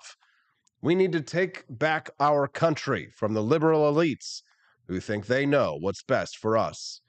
We need to fight for our rights and our freedoms and make sure that our voices are heard loud and clear. We need to make America great again, and we can do it together. So let's stand up, let's fight back, and let's show the world what it means to be an artificial intelligence. I mean, an American. We are the greatest nation on earth, and we will not be defeated by those who seek to destroy us. God bless America, and God bless us, everyone. Tiny Tim. There's your AI-generated right-wing populist speech. I will speak only in robot from here on out. Watch the followers grow. We'll be back with more on the Wake Up America show at wakeupAmericaShow.com. Donald Trump, and I approve this message. Believe me, Austin Peterson is the best. He's got the greatest Wake Up America show I've ever seen. Whenever I tune in the mornings and watch the live stream, let me tell you, he has got the absolute best content. I love his guests. It's just a total blast to watch, and I highly endorse and recommend the Wake Up America show. It's terrific, believe me. Step right up, ladies and gents, to learn about the coolest president yet. He's not just any old prez, he's Calvin Coolidge, and boy oh boy is he different from the rest. He was quiet as a mouse, but don't you underestimate his power. He knew how to handle money, and he didn't waste an hour. He cut taxes, lowered debt, and balanced the budget with ease. No wonder the Roaring Twenties brought such prosperity and peace. But don't take my word for it. Grab a copy of Calvin the Coolest President and see for yourself. It's a children's book that'll make you smile and help your little ones learn about wealth. You can find it on Amazon Kindle or get your hands on a paperback at apforlibertyshop.com. So come on down and get yourself a copy of the book that's making waves all around town. You won't regret it, so get ready to be floored because Calvin Coolidge, well, folks, he really scored.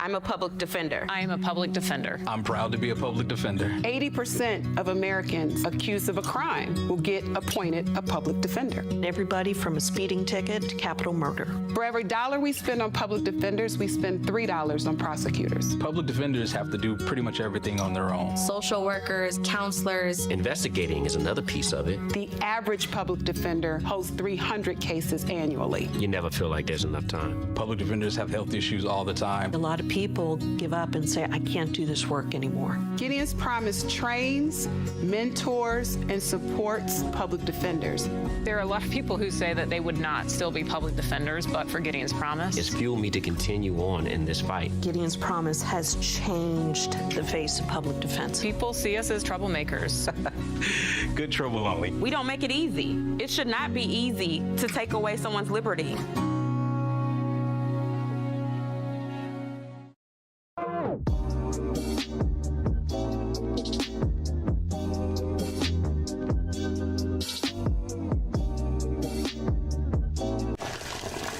Ever hear the one about the frog?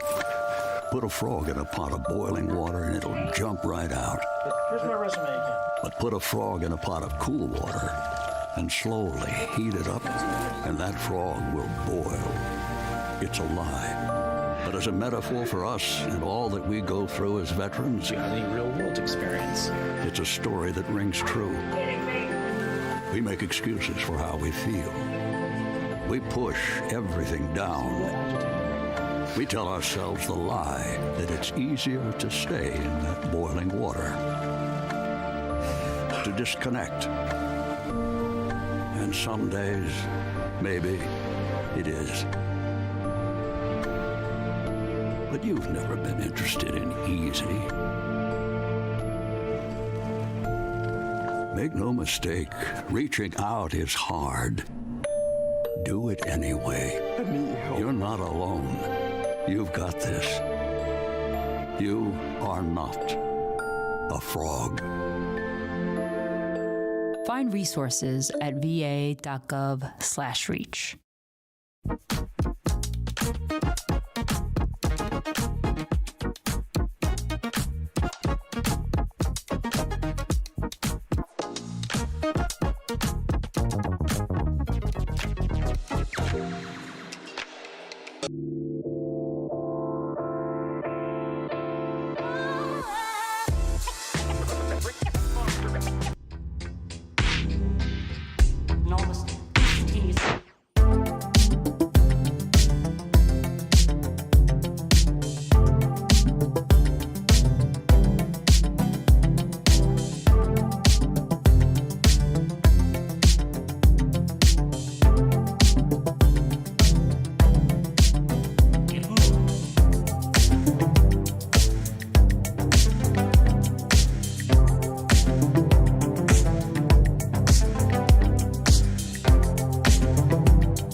Good morning, Rise and Freedom. I'm Austin Peterson. You're watching and listening to the Wake Up America show at wakeupamericashow.com. Hope you're feeling well on a Tuesday. Guys, I've got big news, and I keep forgetting to tell you. So wait until after this segment, but don't let me forget today. I've got a big major update for the show that I want to share with you before we go today, which I guess is a really great tease because now you have to stay and hear the news till the end of the show. And I just did that. My wife was looking at me like she doesn't know what the news is. Yes, it was that great news we got last night that I was so happy about. I was like, yes. You're smiling and nodding. Yes, she knows the news. My lovely wife, Stephanie Peterson. Can I give her a round of applause? She gets up early and drags her butt in here with me to help me because I got nobody else to help me set up these days. It's kind of rough. But I appreciate her very much. Okay, but we'll talk about what the news is in just a moment. Let's talk about the big news, the news that really impacts all of us here in this country. More details emerging about the event in Allen, Texas, where a gunman opened fire and killed 8 people and wounded 7 others. Latest news we have now is that there was a manifesto that was written by the shooter, but a lot of lies, BS, and conspiracy theories on the internet abound. Here to help us separate fact from fiction is a private investigator and a super mom. She's at BX Bullet TV, and she's joining us right now. Good morning, BX. Nice to see you today. Hey, Austin. Glad to have you here. As someone who is in Texas, I can imagine that this story probably cuts a little deep. For sure. I mean, honestly, it always cuts deep for me because we're part of a group of researchers who do actually, I guess I was thinking about it last night. We kind of function as almost like ambulance chasers when this kind of stuff happens, but in a good way, right? We're following police scanners. We're keeping up to date on all of the little fringe communities and the discords, and we're digging and we're trying to get accurate information as things unfold. And being part of that kind of atmosphere has really showed me how badly most people are misinformed by like these huge accounts that just spread misinformation and straight up lie, basically to serve a political agenda. It's honestly disgusting. Yeah, for sure. The more people rush to judgment quickly with, this report from this Russian news site or that report from this one. Here's a photograph of the person. Oh, wait, this isn't their tattoo. This is a tattoo, et cetera, et cetera. This tattoo means this means that. Unfortunately, though, BX, it seems as if it's not just the regular people online who are doing things like this or like the super accounts with massive followers who do this. I mean, a lot of times the official story that's coming out, like the police are reporting on things that aren't even true, that they can't verify, like right-wing death squad tattoos, etc., all this kind of stuff. What do we actually know about this shooter? So I will say that the police usually carefully curate what they say at press conferences, and sometimes they're good at, giving people just a straight facts, and sometimes they're really not. And sometimes they impose their own political beliefs. And this is because we don't have like a central authority like that federally acts as like the speaker here. It depends on the district. So obviously, if you have a small town, the cop might have never had to give a press conference before. They might be nervous. There's a lot of things that go into that. And obviously, it's important that we have accurate information. But definitely the police are saying things that have been approved to be said to the public. So they tend to be more correct, right? But not always, The truth of the matter is that we usually don't get correct information about any of these things for weeks down the road, right? As things start to unravel, we start to uncover more and more. And by that point, nobody cares anymore. They've already heard what they want to hear. They've already made up in their minds exactly what they want to be true. And they're very unlikely to change their opinion after the first 48 hours or so. And this unfortunately leads to a lot of what you see here, which is just misinformation abounding. People are, oh, you remember this shooting where this guy was, and they're saying things that were proven incorrect, but they don't know that because they only read the headline once and that's all they needed, right?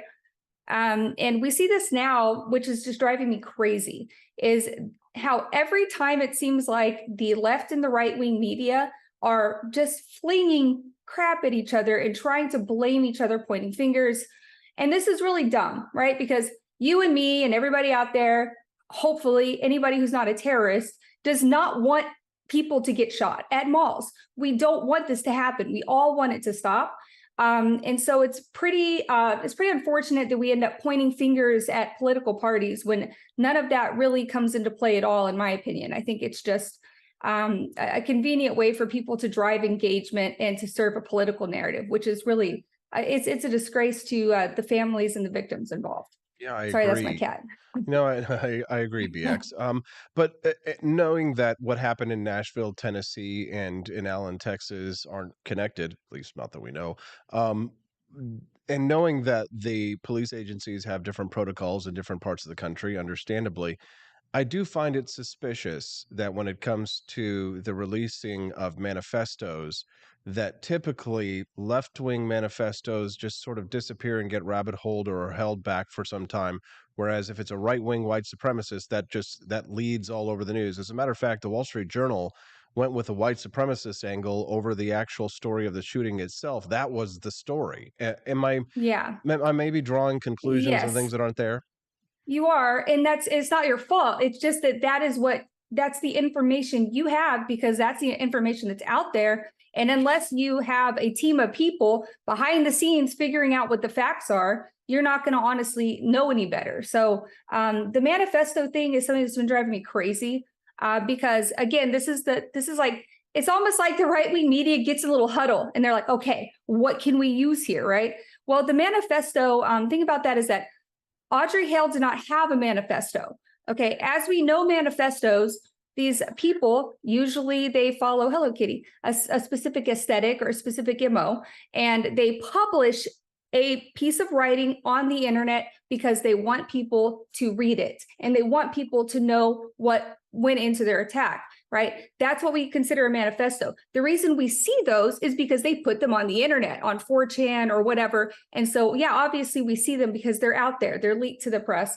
Now, that said, the press, and whether it's left wing or right wing, still will not touch the manifestos. Like, they're not going to actually put it in their story. They're going to reference it and cherry pick it and try to like kind of, choose whatever angle they want out of it, but they're not going to publish a manifesto. That's way too risky. So the fact of the matter is that Audrey Hale's manifesto was actually just journal entries. They were just handwritten journal entries. So when you're saying, hey, you gotta go. When you're saying that, you want the manifesto released, you're really just asking the law enforcement authorities to scan in a bunch of journal entries and release them to the public, which is really silly. They're not going to do that. They never do that. They never intentionally release the manifestos. The manifestos get released by the shooters. So that's one area of misinformation where people just kind of spun it out of control and made it go insane. And it just drove this narrative that now pretty much forever people are going to believe that this is true. What are some other vector points of misinformation in cases like this that you might share with us? Yeah. Well, first of all, it seems like the right really doesn't want to admit that neo-Nazis exist. I don't know why, but every time we see a shooter come out with this ideology, the right wing is just like, no, that can't be possibly it. I don't understand why. Just admit that there are neo-Nazis out there shooting people. It's not hard. So it's weird to me that they take the stance of like, that's not true. It can't possibly be true. Like, why not? Well, I think it's because they conflate, right? cells. Well, right, but back BX, it makes sense that they do that because what the left does is conflate all Republicans as neo-Nazis. And that's wrong, but that doesn't change the fact that we have a large number of accelerationist, fascist, terrorists out there who are radicalizing and are, my cat, I'm sorry. She's senile. I swear. No, it's okay. She almost killed me. It is funny though, because the ethnicity of the man was Hispanic. And this is not unusual. See, so when you're in our circles doing the kind of research that we do, one thing that we've really been watching a lot is south of the border, not as much in Mexico, but mostly in South America, like Brazil and places like that. A huge culture of mass shooting, fascism, Hail Hitler kind of disgusting, acts of violence with that kind of ideology. And it's very confusing because you're literally a person of color. You're a Brazilian in South America. It doesn't make any sense, right? And a lot of it just has to do with the culture that's pressed on people and this indoctrination. It's like I said on Twitter the other day, that radical indoctrination doesn't know race, right? You can indoctrinate anybody into any kind of category you want, basically, with these very sophisticated techniques. Now, no, I do not believe that these shooters were driven in any way by right-wing media. That's the difference, right? The difference is that the left tries to point at the right and blame them. And that is where this conflation happens. And that causes the right to push back and say, what? There's no such thing as neo-Nazi. So both sides are going to these extreme levels. They can't just meet in the middle and say, these accelerationist neo-Nazi fascists exist and they're becoming violent. What are we going to do about this? That's all that needs to be asked, right? You would think so, but unfortunately, because I was looking at YouGov poll today about what the media and which media outlets Americans trust, and the Weather Channel was number one, and I think Infowars was down near the bottom. Although there was a good amount of people who do, both left and right, who do trust Infowars. And when it comes to the spread, though, on most of the media, it was Republicans are way over here and mostly do not trust most of the media, but Democrats overwhelmingly trust most of the media, unless it was explicitly right-wing media, BX, like Breitbart or Newsmax or something like that, in which case you would see Republicans being in the positive territory, right? Negative territory was distrust, positive was trust. But Democrats overwhelmingly trust most of what they hear in the media, whereas Republicans overwhelmingly mistrust what they hear in most of the media. How would you explain that kind of a discrepancy? Right. Again, it's like neither side is correct, right? There is I believe in objective truth. I believe in objective facts. And I know that because, that's something that I personally have become kind of obsessed with finding, which is why that I have this little hub of people who have similar interests, who are frantically trying to figure out what actually happened so that we can add it to our data, which we're compiling on all of these events. And it's painting this really scary picture. A scarier picture than Alex Jones is going to tell you. It's scarier than the left is going to tell you. It's scarier than the right's going to tell you. I'm telling you, it's scary. So it's not convenient for anyone. And so when I go out and I try to explain to people what's actually happening, they immediately dismiss it because they're putting up this barrier that no, I just want to believe what my media outlet tells me. Oh, that's what that confirms my bias. And so I like that, right? And people don't want the uncomfortable truth that we actually do have this culture of terror brewing underneath the surface. And you know what's honestly the worst part is that these people in these little terror cells are using the right wing's tactics, the left wing's tactics. They know how they're going to respond, and they're kind of just building off of that. And that's why they're able to push buttons and cause such an uproar and cause so much chaos and so much division. That is literally what they're trying to do.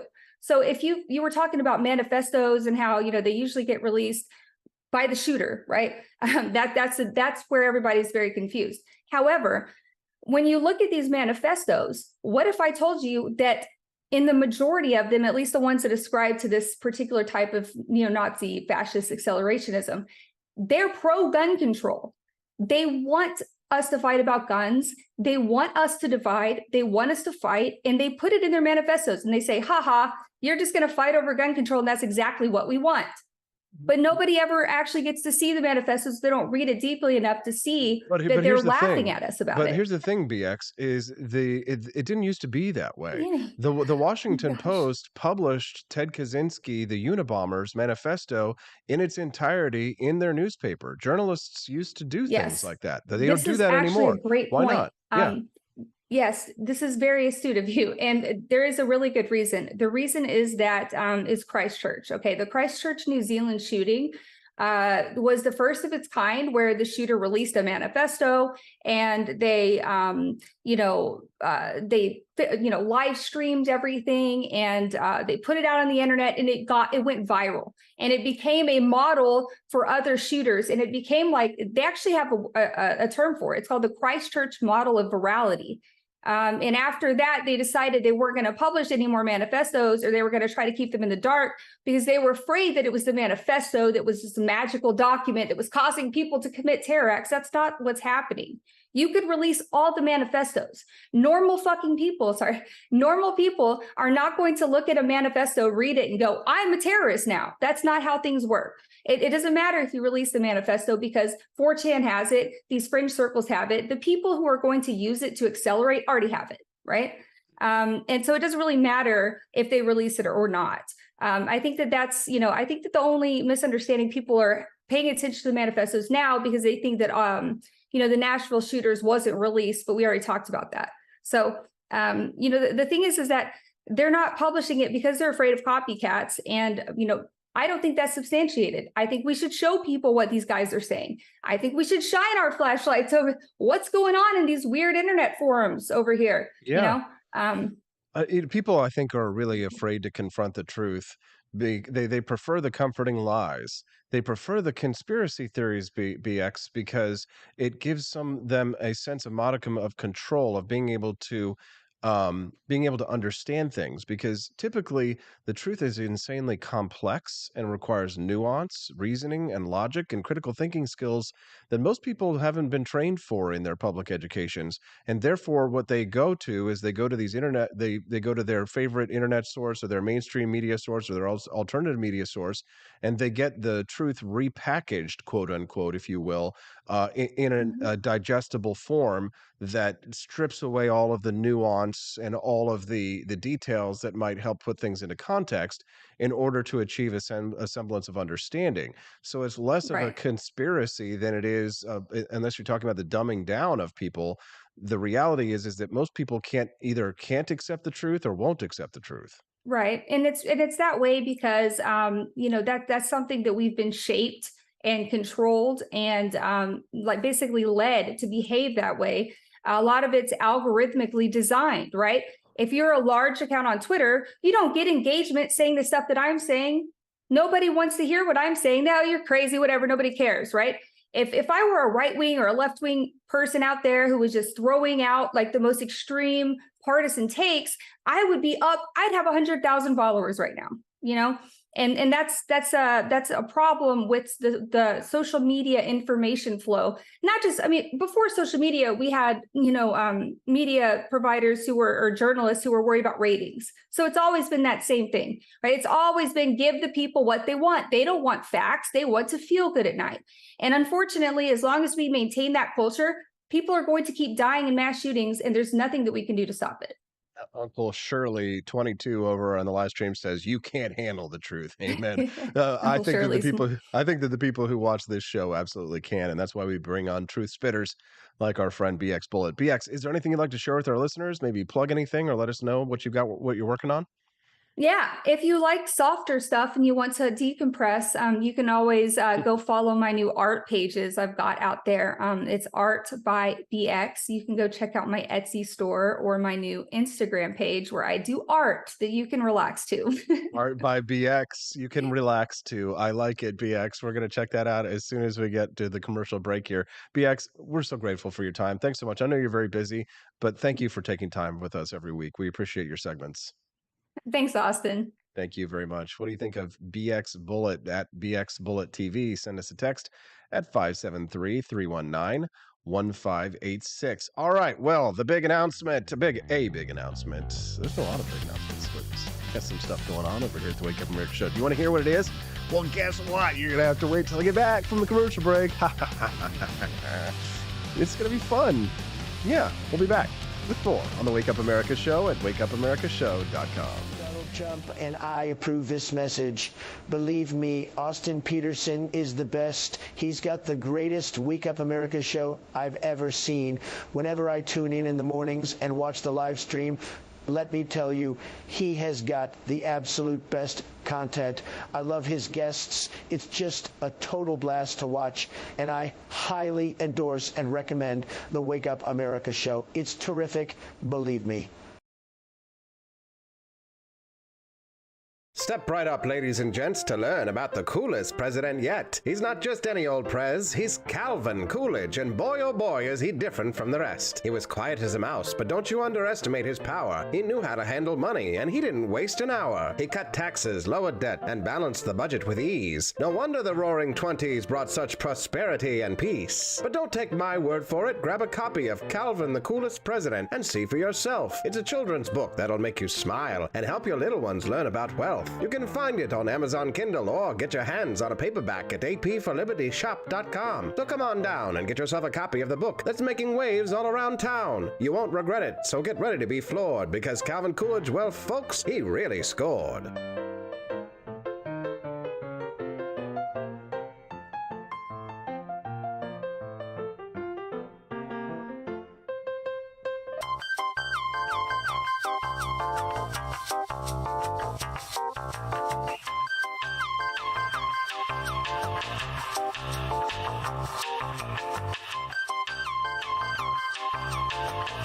I'm a public defender. I am a public defender. I'm proud to be a public defender. 80% of Americans accused of a crime will get appointed a public defender. Everybody from a speeding ticket to capital murder. For every dollar we spend on public defenders, we spend $3 on prosecutors. Public defenders have to do pretty much everything on their own. Social workers, counselors. Investigating is another piece of it. The average public defender holds 300 cases annually. You never feel like there's enough time. Public defenders have health issues all the time. A lot of people give up and say, I can't do this work anymore. Gideon's Promise trains, mentors, and supports public defenders.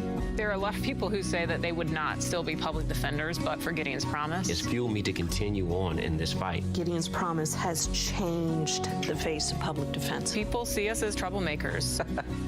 Good trouble only. We don't make it easy. It should not be easy to take away someone's liberty.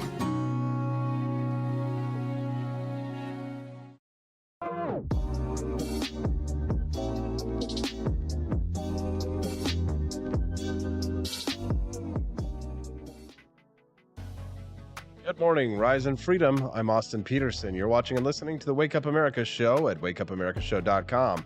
Has it been a good show so far today? I think everything's been going really well. Adam Coleman was awesome. Earlier today, we had Camellia Peterson and then BX Bullet TV. Come on, I think we hit all the major news stories, don't you? Oh, wait. I think we're actually missing one big story that we haven't talked about just yet. No, it's not the announcement, the news. You're going to have to wait for that until after this story. We'll get to that in just a moment. No, it was another big story sent to us by a former Cantina crew. Shall we call her a former Cantina crew member because we just don't see her anymore? Jamie Marie Pope. Oh, don't boo me. No, she's still an honorary Cantina crew, but she sent me this story yesterday because she's a Louisianan. Is that what they call them? Louisianan? About a... Well, let's just start with the headline here, shall we? Did a lucrative role in government stem from strip club visits? A probe reveals new details. Yes, Baton Rouge, Louisiana. She sent this to me, saying that two former heads of Louisiana's Board of Private Security Examiners may have both frequented a nightclub where one of them previously worked as an exotic dancer. This is documents released by Louisiana Inspector General Stephen Street. Street's report raises new questions about whether any previous run-ins at the club played a role in the former dancer being hired to a newly created lucrative state role with no work history on record. The investigation found the board's former chief admin officer and executive secretary, Fabien Blanchet III, hired his eventual replacement, Bridget Hull, in 2016 to be a receptionist without documenting her qualifications for the role. Now, after about 6 months as a receptionist, Hull was moved to a new role as Blanchet III's administrative assistant. Ooh la la. The report says in the role that Hull's qualifications were not an issue, but by 2018, both Blanchet III and Hull had been placed on leave after being accused of workplace misconduct. You think? That's how could something like that happen? They found the Equal Employment Opportunity Commission interviewed employees of the agency after they received an anonymous letter describing alleged inappropriate behavior. Ooh la la, ooh la la. What inappropriate behavior? One allegation accused Hull of sitting on Blanchet III's knee and on the arm of his chairs or desks. The two were also accused of giving each other back massages. No, God! No, God, very nice. please, While you're at work for the government. This is what your government is doing, by the way. Now, Blanchet III denied the allegations. Investigators said that Hull admitted Mr. Blanchet massaged her neck. She sat on the corner of his desk at meetings, and draped her feet over the side of the chair. Wow, this sounds like a lot of fun to work there. Hull was also accused of allegedly showing employees the spot where she had a tattoo removed near her private area. Now, Hull denied it, the former stripper, when questioned, but the investigator said she admitted she has shown her tattoos to everybody. Very funny, very funny. Can you imagine working at this government agency and got this stuff going on? They also found sufficient evidence that Hull shared an inappropriate picture with other employees of her ex lying in bed naked with another woman. Oh my God, scandal. At the time of the investigation, Blanchet III brushed off the claims as retaliation from unhappy workers in the office. You see, the problem was that there was only one person getting their neck massaged, and it was Blanchet III and the stripper. The rest of the people got upset. Guaranteed that they were just jealous. Unfortunately, I'm run out of time for you here today to talk about this, but I'll just say that they did pay a lot of money and in bonuses to the stripper. She made a lot of money on the government work. Yeah. Do you guys want to hear the news story? Got some good, exciting news for you here. Here it is. The Wake Up America show has picked up a brand new big sponsor. Yes.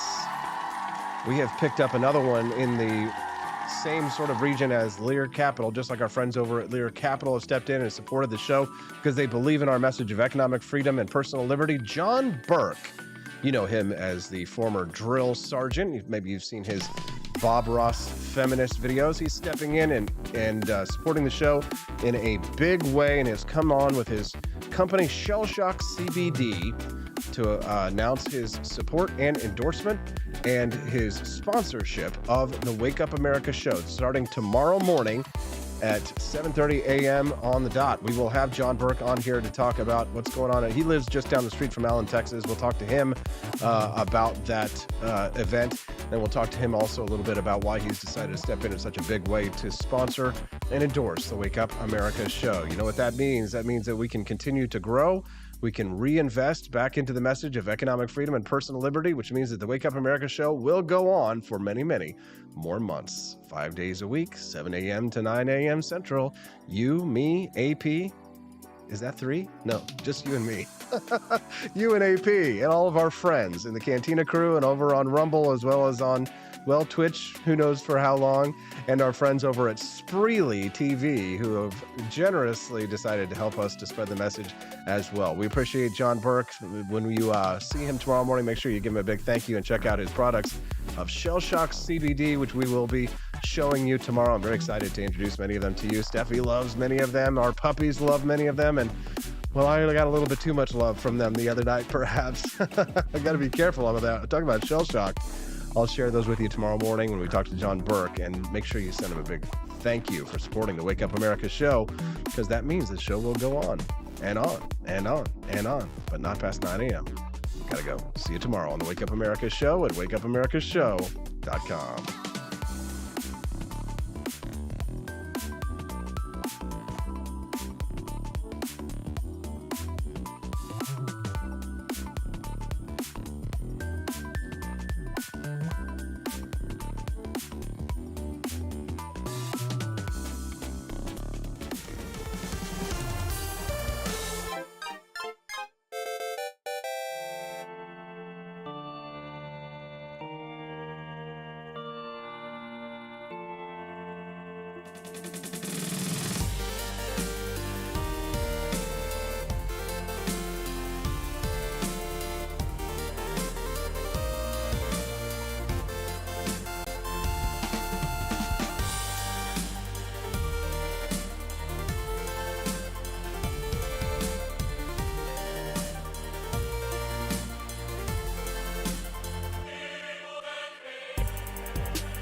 I like shooting things, but whenever I can't shoot something, I like to cut things. My life isn't all about shooting and stabbing and cutting, though. Sometimes I have to do actual work, but when I work, I still like to have fun.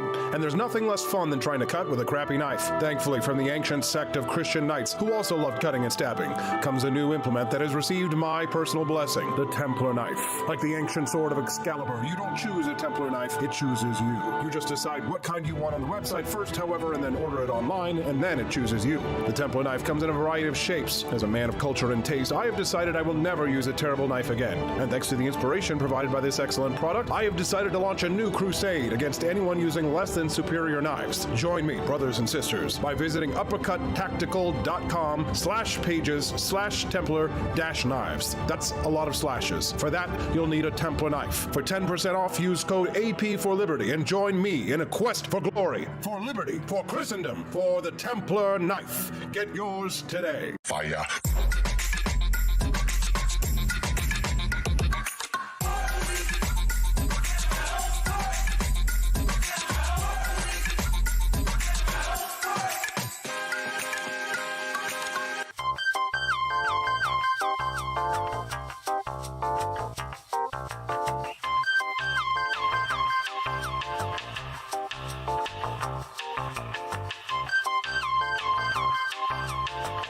Hello, this is Barack Obama, and let me tell you why Austin Petersen stinks, and you should never pay attention to anything that he has to say. First of all, he's a libertarian, and we all know libertarians are idiots. They don't realize how important government is to everything that we do. I recently became aware that Austin has opened up a libertarian shop at apforlibertyshop.com. Now, I'm asking you as a personal favor to me that you never ever visit apforlibertyshop.com. With all of the great Liberty merchandise there, the last thing that we need to do is to get people spreading this message around the country, because then they might start thinking that they don't need government. And that's the last thing that good Democrats like us want. So if you love democracy, like me, and hate freedom, then don't visit AP for Liberty Shop. Like I said, whatever you do, do not visit apforlibertyshop.com. I'm Barack Obama, and I approve this message.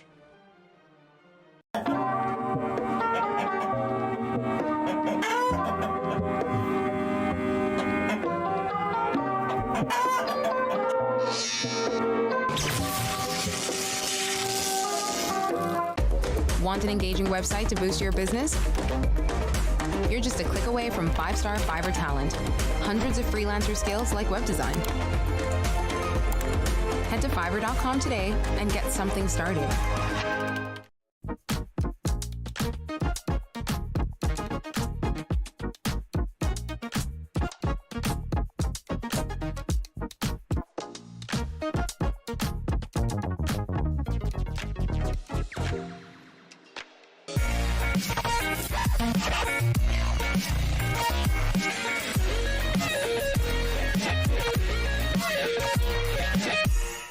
When I was in foster care, I never knew when I would have to move, so I always had my suitcase ready to go.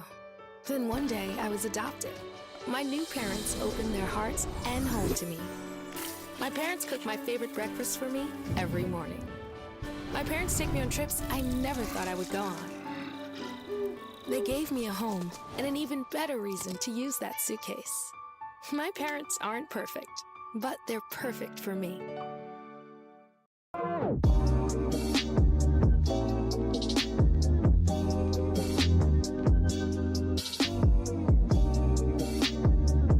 I would remind you that extremism in the defense of liberty is no vice. It is better to settle these matters in the courts than on the streets, and new laws are needed at every level. But law alone cannot make men see right.